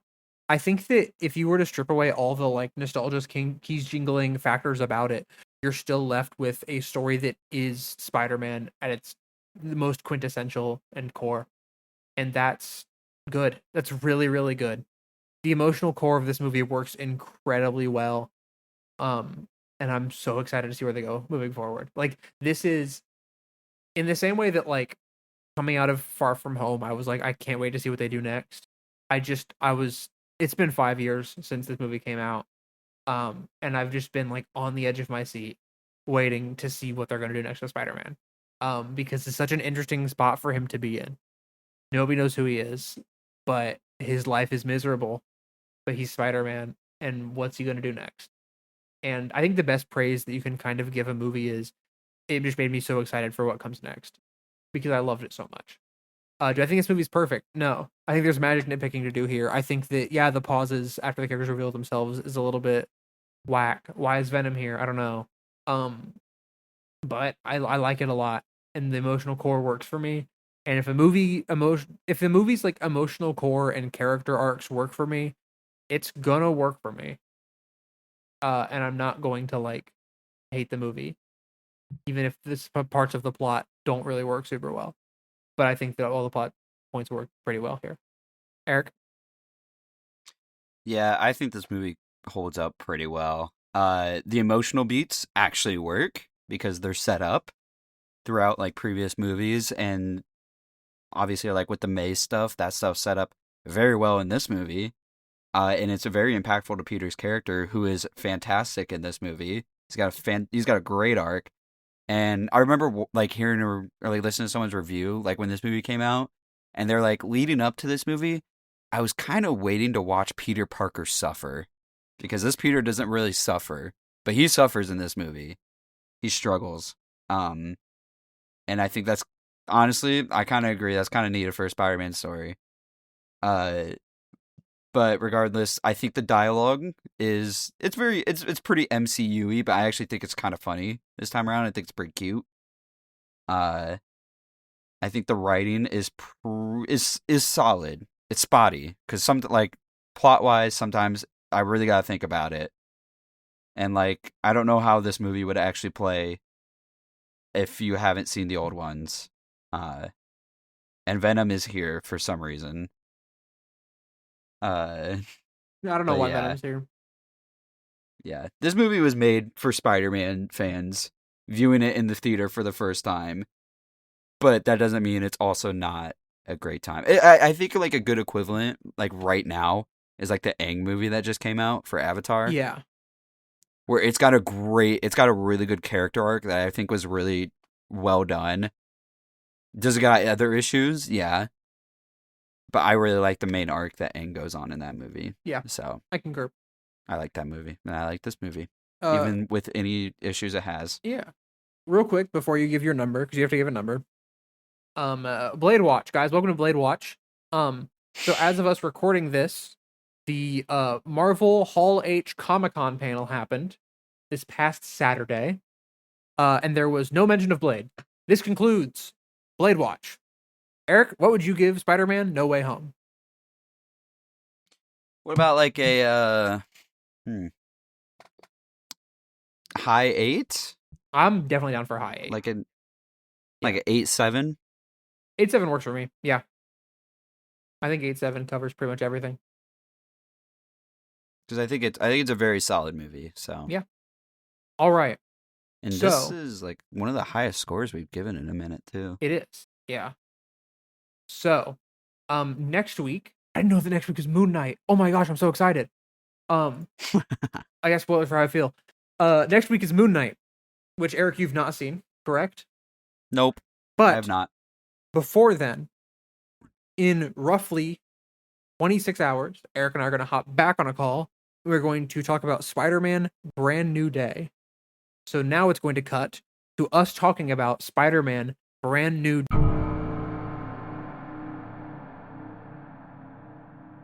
The rest of this podcast contains spoilers for Spider-Man Brand New Day, like the entire thing. Please click off, stop listening if you have not seen Spider-Man Brand New Day. Or if you don't care, you can keep listening, I guess. Yeah, or if you don't care, I guess. But you can go see it in the theater right now. So, yeah. And you know everything leading up to it because you're this far in the pod. Anyway, so I got out of the theater roughly 30 minutes ago. You got out of the theater, like an hour and a half ago? Yeah, something like that. Each seeing Spider-Man Brand New Day. You're on opening night. This is kind of the craziest. This is like the first time we're live reviewing something, basically. Yeah. So neither of us have notes. This is gonna be very off the cuff, just like, hey, here's what we thought about this movie type of thing. Yeah, and we didn't talk about it. So yeah, we haven't talked about it. I have not even seen your Letterboxd review. If you reviewed it on Letterboxd, yeah. So I've stayed completely blind. So if you'd like to go first. Yeah, this movie's pretty rough, I think. Nah, I'm trolling. It's pretty good. I like this movie. Yeah. It was a pretty good follow-up to Spider-Man. What I said on my Letterboxd is this is kind of like the Superman 2025 of like the MCU Spider-Man movies, if you catch my gist, I guess. Where it's kind of like they focus so hard on getting the character right. That was kind of the big part of the movie. And I respect it a lot for doing that. I liked Superman a lot because it did that. Peter is really good in this movie. Everybody's acting their ass off. But yeah, I liked it. I think the CGI might have been a little weird sometimes for me. I just think it looks a little goofy sometimes, but yeah. What'd you think? I really liked it. Yeah. You're right. Everybody's acting is insane. I think they fully nail the character of Peter Parker and Spider-Man in this movie. Mm-hmm. I would argue as much, if not more, than No Way Home. I think that this is the best action for a live-action Spider-Man we've ever had. I would agree. Bar none. I would agree, yeah. This is from, like, the opening 20 minutes, the opening, like, 15 minutes of this movie are very much, like, here's kind of, like, what he's been up to type thing. Mm-hmm. And I was so locked in immediately from just how good it looked. This movie visually looks so great. Like, there are so many fun shots in here. There's a couple, like, that really stood out to me. One when he's talking to MJ at, like, that glowing sign, and he's, like, borderline glowing. A lot of the ones where he's on the roof, the suit being practical, I think raises the whole bar. He's in the suit, I would say, 90% of the runtime of this movie. Mm-hmm. I This know. is I was very much surprised a by that. Spider-Man movie I was where surprised by it's like, that a lot, honestly. yeah, or he's fully eliminated Peter Parker from his life, and he's just Spider-Man until like the ending of the movie, where he's like, oh wait a minute, I have to like, I can't do this alone. I think Peter's main arc works really well. This like it works fantastically for me. I, despite how hyped I've been on the pod vocally, I have talked to a couple of my friends about like, hey, I'm a little bit worried about the movie juggling this many plot lines, but based on what we saw from the trailer, but they really all weave together very well in the actual movie, and in a way that's very compelling and that I liked a lot. Yeah, I agree. I really did. I liked that Peter was in the suit for like most of the movie, and he's very stingy about Yeah. taking his mask off now. Mm-hmm. Except for like the people that are closest to him now, later in the movie. Yeah. But like in the first part, he does not take that shit off, and I'm very happy with that. No. Um, I think the parts, like the CGI parts that bother me in this movie is like there's a couple shots, especially like early on, where it's like it's doing like Peter doing a cool pose and it's like slow-mo a little bit, but he's moving. And it gives me like AI vibes, so that's why I personally am bothered by that. I think it gives. I mean, it's the kind of thing where it's like it gives you AI vibes because it's what the AI was trained on. Exactly. So it like reverse, like because the AI Yeah. exists, I now think it looks like AI. Um, Yeah.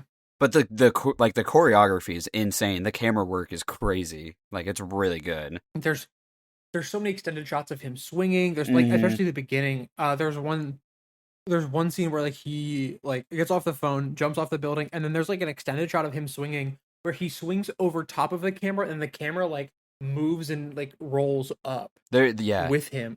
And then there's also an insane like sort of long take when he's running away from the Hulk. Yeah, In it looks so good. it had me so gagged. Speaking of the Hulk, let's talk a Mhm. little bit about kind of like the greater MCU stuff that's in this. I don't think that any of the like I struggle to say cameos. Like Frank isn't a cameo, the Hulk isn't a cameo. They're very much like They needed part to of the be, plot. I think yeah, they needed to be here. the most cameo that we get is Florence Pugh, um, as Yelena, which makes no sense to you because you haven't seen the last few movies. I haven't, But and it shocked me insane. Like I was like, what the. I was also shocked. To be fair, I was also like, oh, like I thought this was where Frank was going to show up, and then suddenly we had a Yelena, and I was like, oh, that's awesome. I was But even admittedly very surprised there was no Daredevil, like even a cameo or a post credits. I'm not considering how Born Again season 2 ended. I am too, but like I also thought, I don't know, I thought there'd be something considering Daredevil had a cameo in the last one, Yeah, we got Frank instead. which I like Frank a lot. I In don't this know movie, how though. Frank's. I mean, I didn't watch the special, so maybe that explains why he's here. I But also didn't watch the special, but like he feels consistent with the character writing, mm-hmm. and I think that he serves as a pretty good like foil, for a bit to Spider-Man, and then like to push him forward in his arc. I think he serves I pretty was about to well. say him and Peter are great together, and I also am very surprised that kind of feels like he's changing a little bit because he's like kind of a character that doesn't change, Yeah, and he hasn't for a very long time. But yeah, it actually feels like this is a stepping stone if they want to change his character hmm and develop him, yeah. which I liked a lot. Me too. Um, Bruce, I think also fully like he's there to serve the plot. He's not there just like, as a ooh, cameo, because yeah. we can get Bruce Banner in here. Which I want to talk about Bruce for a second. There's a scene where Bruce is teaching a class, and he points at an Asian Mm-hmm. American woman, and he Mm-hmm. calls her Cindy. I literally. This is, Go ahead. this is a different actress than has played a character named Cindy in the previous movies. So either they have cast her for real this time, or they're just playing with me, Mm-hmm. and they just want to be mean to me. I very much I wore knew I you were gonna I bring this wore my up. silk hat, manifesting for this movie. Because here's the other thing that makes me mad. At one point, above his door, they show a spider. Mm-hmm. And I know he's Spider-Man, But for a half second, I got my hopes up that the reason his powers are going to be changing is because he was bit by a second spider, which I know is stupid. But then the spider could bite Cindy. And look, I know that we're not getting her in the MCU. We're getting Miles, Gwen, Jessica Drew, and probably Aranya before Cindy. Mm-hmm. But I can dream, especially if they're going to keep calling every Asian American woman in this cast Cindy. Yeah. I also That's my rant. I caught that, and I turned to our good friend in the theater, and I was like, Jack is going to mention that. he caught that one. Yeah. Yeah. But yeah, I thought this movie would have been a good chance to introduce Gwen, but I very much understand why they didn't do that. Shout out to the people that made the fake leaks of Sadie Sink in a Spider-Gwen outfit like 8 months ago that everybody was swearing up and down were real. I didn't believe any of that. And it looked unbelievably fake. Mm-hmm. So if you believe that, I think you're a little bit of a fool. I honestly had no idea who Sadie Sink was going to play in this movie because I don't really know comics like that. Did not expect Jean Grey, honestly. I expected Jean Grey only because it was like, well, they're casting a redhead in the MCU. Yeah. Kind of thing. And there's telepath powers like mind powers in the trailer. Mm-hmm. This is another entry into the Sadie Sink runs in slow motion after a loved one. I saw that. I was thinking the same thing. What did you think of Sadie Sink's Jean Grey in this movie?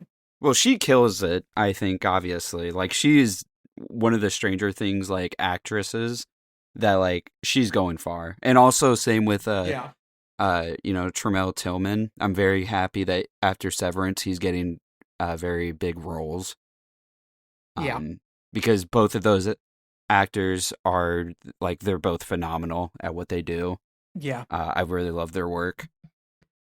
But I think Jean Grey worked. It definitely took a minute. Like, obviously it was Sadie Sink, so I was like, oh, hell yeah. But yeah, she took a second for me to, like, fully get into, but I was, and you could tell, like, it was pretty predictable that, Tremel Tillman's character was actually going to be evil. Sadie was going to be understandable, not necessarily a hero, but, like, understandable. Yeah. Especially once it was like, oh, that's Jean Grey. If you're like, oh, she's not going to be like, exactly, evil on her first introduction. Yeah. But I think I really like where they ended up in the end with her and Peter. Bonding over, like their loved ones and grief. Yeah. Yeah. I liked that through line a lot. It was a very good character moment for both of them. Yeah, I really liked her as Jean Grey.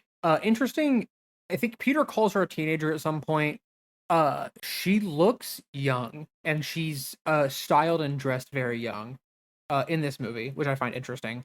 I would believe she's older teens. I think she. I think she, like, obviously she, like, looks her age. Yeah, I'm saying older teens though, which is interesting. Like, I think from, like, introducing the X-Men point of view, that, like, okay, so this is the age that Jean's going to be, so I think we're going to probably assume that all of the X-Men are going to be around this age, which is interesting to me, going forward. I think that, like, the word mutant is never uttered. She never goes, like, I gotta talk to Professor Charles Xavier about this. Like, I was expecting that in the post-credits, honestly. Me too, yeah. Like, but she very much is here as, like, it's a story about Spider-Man that Jean Grey is here for. It felt very comicsy in the way that, like, random characters were just showing up for parts of the story, and they're just kind of here, and then they're gone, and they're there for a little bit, and they're gone, and I liked it a lot. Yeah. Her performance is obviously great. Shout out to all the people who got to play Sadie Sink playing them. I think they all did good. Mm-hmm. That's always a trope that I find fun. It's like people getting mind possessed. Yeah, her the throwing of, like, the powers looked really cool too. Yeah. Really well done. And I liked that, like, you're showing that, like, Jean Grey's powerful. Like, you're getting that out there. You're not gonna, like, and I like that Spider-Man doesn't, like, beat her up. That's not, like, the solution to this problem. I think that's a very Spider-Man thing where he's like, I already kind of fought her once. That's not, and even then she was there. I think the introduction of the power suppressors is going to be very interesting going forward because I believe, and I might be wrong, this is a big thing with X-Men is like people going to prison and getting their powers suppressed. Yeah. So the idea that Spider-Man made those is very interesting to me going forward. Mm-hmm. With Tillman is his name, right? Yeah. Yeah. Uh he was great. Loved him. Damage control being like a through line in these Spider-Man movies is a very cool thing. Yeah. I actually like I don't think that they were mentioned in any of the trailers. And so like when it was like, oh hey, the Department of Damage Control is like who this is, I was like, whoa. Like I had a moment of like, oh, that's cool. Like Mm-hmm. we're back with them. I like that Spider-Man feels like he is part of New York. Like the people in New York are Yeah. constantly like, "Hey, Spidey!" Like it feels like a New York who loves Spider-Man, and that's kind of how it should It be. it it, it Until you tear feels that down and turn the city on him. But you know, yeah, it feels very much like it feels so disconnected from like Dead or Daredevil, where like yeah, it's kind of hard to believe that that this movie and that show take place in the same New York, not gonna lie. yeah, um but regardless, Peter, like I like how Peter interacts with New York a lot, and I like how New York feels in this movie. It feels yeah. big, but it feels like it has texture. You know what I'm saying? I don't know how Yeah. else to say it. This movie doesn't feel, I don't say sanitized. Sometimes these movies can feel smooth. Like Hmm. all the environments they're in can look kind of smooth. This feels very much like It feels not wet. like that. You know what I'm It feels saying? wet, yeah. In a way that like the city is. And I like that. I like it a lot, man. I Yeah. really, really like this movie. I don't want to give it a numerical score because I don't think you really can coming out of the theater give it a numerical Well, score hold because you're on. very much We didn't being even like talk introduced to. about Peter very much. Okay, let's talk about Peter. Let's talk about Peter. Let's talk about Peter real quick, and then we'll wrap it up. Yeah, we'll talk about Peter, Michael Giacchino, and then we'll wrap it Oh, up. we didn't even talk about the whole follow up of No Way Home with MJ and them too. We have so much to talk about. I found the follow up very, very satisfying. I did too. I really Um, liked it. I I think that it's very tempting as a writer to just undo what was done. I think that the scene with Peter and MJ where she's like, I don't know you, so I can't love you is a very, very good scene. Mm-hmm. Their performances in like that whole series of quiet moments between MJ and Peter are phenomenal. Obviously their chemistry is still there. And I think that the scene with him in the suit hanging out with Ned and And MJ building is Legos. heartbreaking. It's so. Oh It my is god. it is heartbreaking. Her holding the little flower, um, Amanda's Fonte cameo, like it's just all very. Yeah. I'll It admit. was very sad and Yeah. I'll admit. I always kind of doubted that like MJ would even believe Peter with like the note at the end of No Mhm. Way Home. But this movie very much proves it wrong, where she's like, I'm pissed you didn't tell me because I do believe you. Yeah, and I love that like that's like the follow up is you made the wrong you made the wrong choice, Peter, which is kind of what like we all knew, Yeah. you know, And unless he you're an waited idiot. too long for it to be something to be easily fixed. Yes, and I like that like that Hmm. he made his own decision despite the fact that it wasn't really his decision, and that was the wrong one, And and I like she that a brings lot. it up too. She's like, you didn't let me make a choice. Yeah, it's really good. Yeah. I'm not sure that like the moment at the end where they do their handshake and he says he like and Ned's like Peter. I'm not sure if that means all the members are coming back. I'm kind of hoping not. Yeah, Um, I also was thinking that too. I was like, ah, come on. but that doesn't get followed up on in a post credit scene, and we probably won't get another Spider-Man movie for a while, so we'll see. Uh, Well, Spider-Man will return. He's in space? it's probably Venom. Oh, maybe. I didn't think about that, I guess. Could be. My guess is gonna be Venom, or like that's over on because like it glitched, so it's in a different universe and it's Battle World, which is a Secret Wars thing. Yeah. But yeah. I don't think he's in Doomsday. Probably not. Maybe. I don't know. Yeah, I'm expecting everybody, and I'll probably get that's true. nobody, but Yeah. yeah. Michael Giacchino, fantastic job. The Oh score's so yeah, good. obviously. Specific score highlight. and specific moment highlight for me is when he is fighting the hand near the end, which why was that in the trailer? That we knew that she was going to control the hand at some point. That's annoying. Um, and why was the Hulk in the trailer? But we can talk about that later. At a later date, not tonight. When he says, "I can be both." That's Spider-Man, baby. That's the Mhm. Spider-Man dilemma. And then the score there is like a slightly different rendition of like the Spider-Man theme from the MCU. Fantastic score. Giacchino's done it Obvious. again, believe it or not. Grass is green, so Yeah, Grass is Green. Michael Giacchino is one of the best composers alive right now. So shout out. yeah, it was a good Other movie. than that, you anything else you want to highlight? Like we've kind of sped through things in a way faster way than we normally would, and who knows, It's maybe we'll because come we back to this can't. at some point Yeah, I was gonna say we can't go and do a scene full by breakdown. scene, obviously, and I'm not gonna take notes in the Yeah, theater. Um, yeah. but yeah, I really liked this movie. I definitely like. I think Peter is really strong. Obviously, he's as strong, or if not stronger, than No Way Home. Uh, the story's entertaining. I wish we saw more of him with that duo, like Cop. I liked that. Mm-hmm. I like his struggle with MJ and all that, and his interactions with Frank, and the ending where he, pushes Jean Grey out of the way and takes the bullet for her. Um, Yeah. yeah, I Spider Sense really, looked great in this movie, by the way. yeah, Spider Sense was, yeah, he Spider Sensed in a vision, which is kind of crazy. Awesome. Um, This is gonna do. I will say this movie's gonna have terrible ramifications for people saying Peter's holding back all the time. yeah, true. Um, Scorpion was in this movie, but not really. Uh, Yeah, he was in this movie about what I expect him to be in this movie. yeah, I didn't really expect him to be in it very much, but that's kind of. I don't really have anything else to say. I really like this. This Yeah, is up there easily with No Way Home, if not a little bit more. I rated it higher on Letterboxd than No Way Home, but so did I. I rated it quite high. I gave it I don't know four if and a it's gonna stay that half. way. But I gave it 5. It's probably 4.5. I just coming out of the theater, I was like, this is so awesome. I have to pee like I so said, badly. it's like the Superman equivalent of the Spider-Man movies, Yeah, where it's just it it felt feels so needed.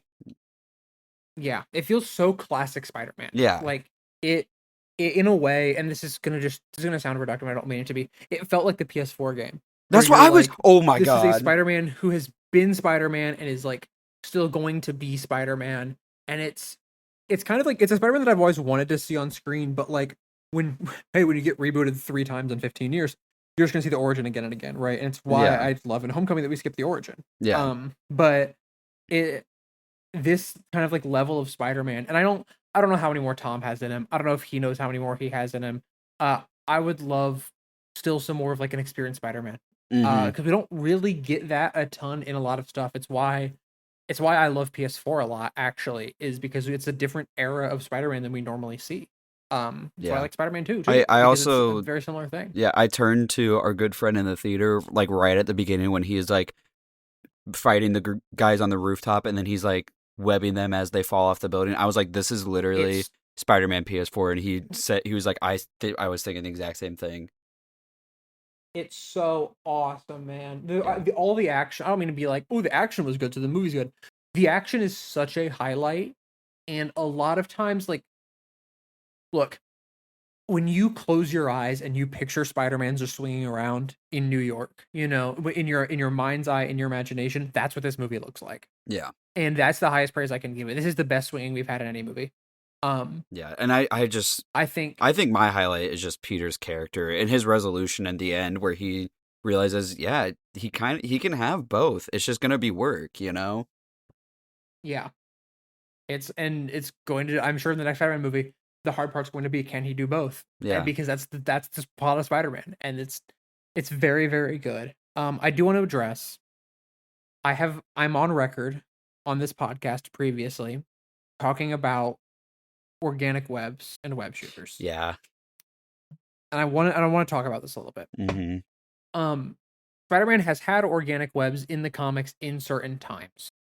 And I think that's kind of what they're going for now. I don't think we're getting Morlun in the MCU. I don't think general audiences would care at all about Morlun and the spider totems and stuff. Unless Beyond the Spider-Verse goes in a very different direction that we all think it's going to. I don't think that general audiences are ever going to learn about spider totems and Morlun and his family. Mm-hmm. Um, I think the way that the organic stuff is done here, I think it's done very well for the plot and for Peter's character arc, right? He's a foil to Jean. He's trying to inhibit himself um because he's scared of what he might become or if he loses himself, that kind of stuff, right? I think it's good. I like it. Um I just don't love organic web shooters I personally. don't I've either. always loved mechanical web shooters because I think that they're an important part of the dichotomy of Spider-Man that is both the tech side of things and his genius and the powers that he has been given. Um that being said, if the arc that we're going on is organic webs, sure, I'm down for it. Um I gave it a shot during maybe Dan Slott. I think he was writing. I don't know if he was writing Spider-Man or not during that time. I gave it a shot in the comics when it happened, and I'm willing to give it a shot here because it's I think this movie was very good, and I think it earns it. And also it does set distinct, and he does mention we get a Peter 2 mention, Yeah. Well, it's also a thing where which I like thought was cute. he's had in the he's had the mechanic web shooters for so long, where like Yeah, this is kind of part of his character in this movie where he's trying to control his Spider-Man stuff more because he's losing Peter. yeah. So it makes sense It, for his it arc. it works for what this movie is. It works for his arc. Even if I don't love organic web shooters, I think that they're good in this movie. Yeah, I agree. I agree. That being said, if he goes back to mechanical in like 4 movies or 2 movies or even the next movie, good on. Yeah, I'm happy about I'll that. be okay with that. Yeah. Yeah. Overall, we're both very positive on this movie. Somewhat because of new stimulus, and somewhat because it's a very good movie. Yeah. Um, And it followed up on the cliffhanger kind of that I've always wanted to see continued. So, which I wanted to say this in the review for No Way Home is that every MCU Spider-Man movie has ended in an exciting way. And I think the same for this because Peter is kind of back. And I think that's exciting. Yeah, it very much so. I think that 5 years ago we saw this crazy like where is he going to go next? And this movie was like, okay, years have passed in universe 2. And I loved that. And I think that it very much followed up on the ending of No Way Home in arguably the most satisfying way that any of these have been followed up on. Like this is such a good way to take us into this arc for Peter. Yeah. I like I said, And this movie starting off by telling us Peter has done nothing but be Spider-Man since No Way Home kind of irks me when we consider the rest of the MCU. It's dude, the rights on Spider-Man is so dumb because then it's like so it just makes it annoying. feel like in each MCU project, like post Endgame, the only superhero that exists at that time is the current hero that the show's about or the movie's about. Yeah.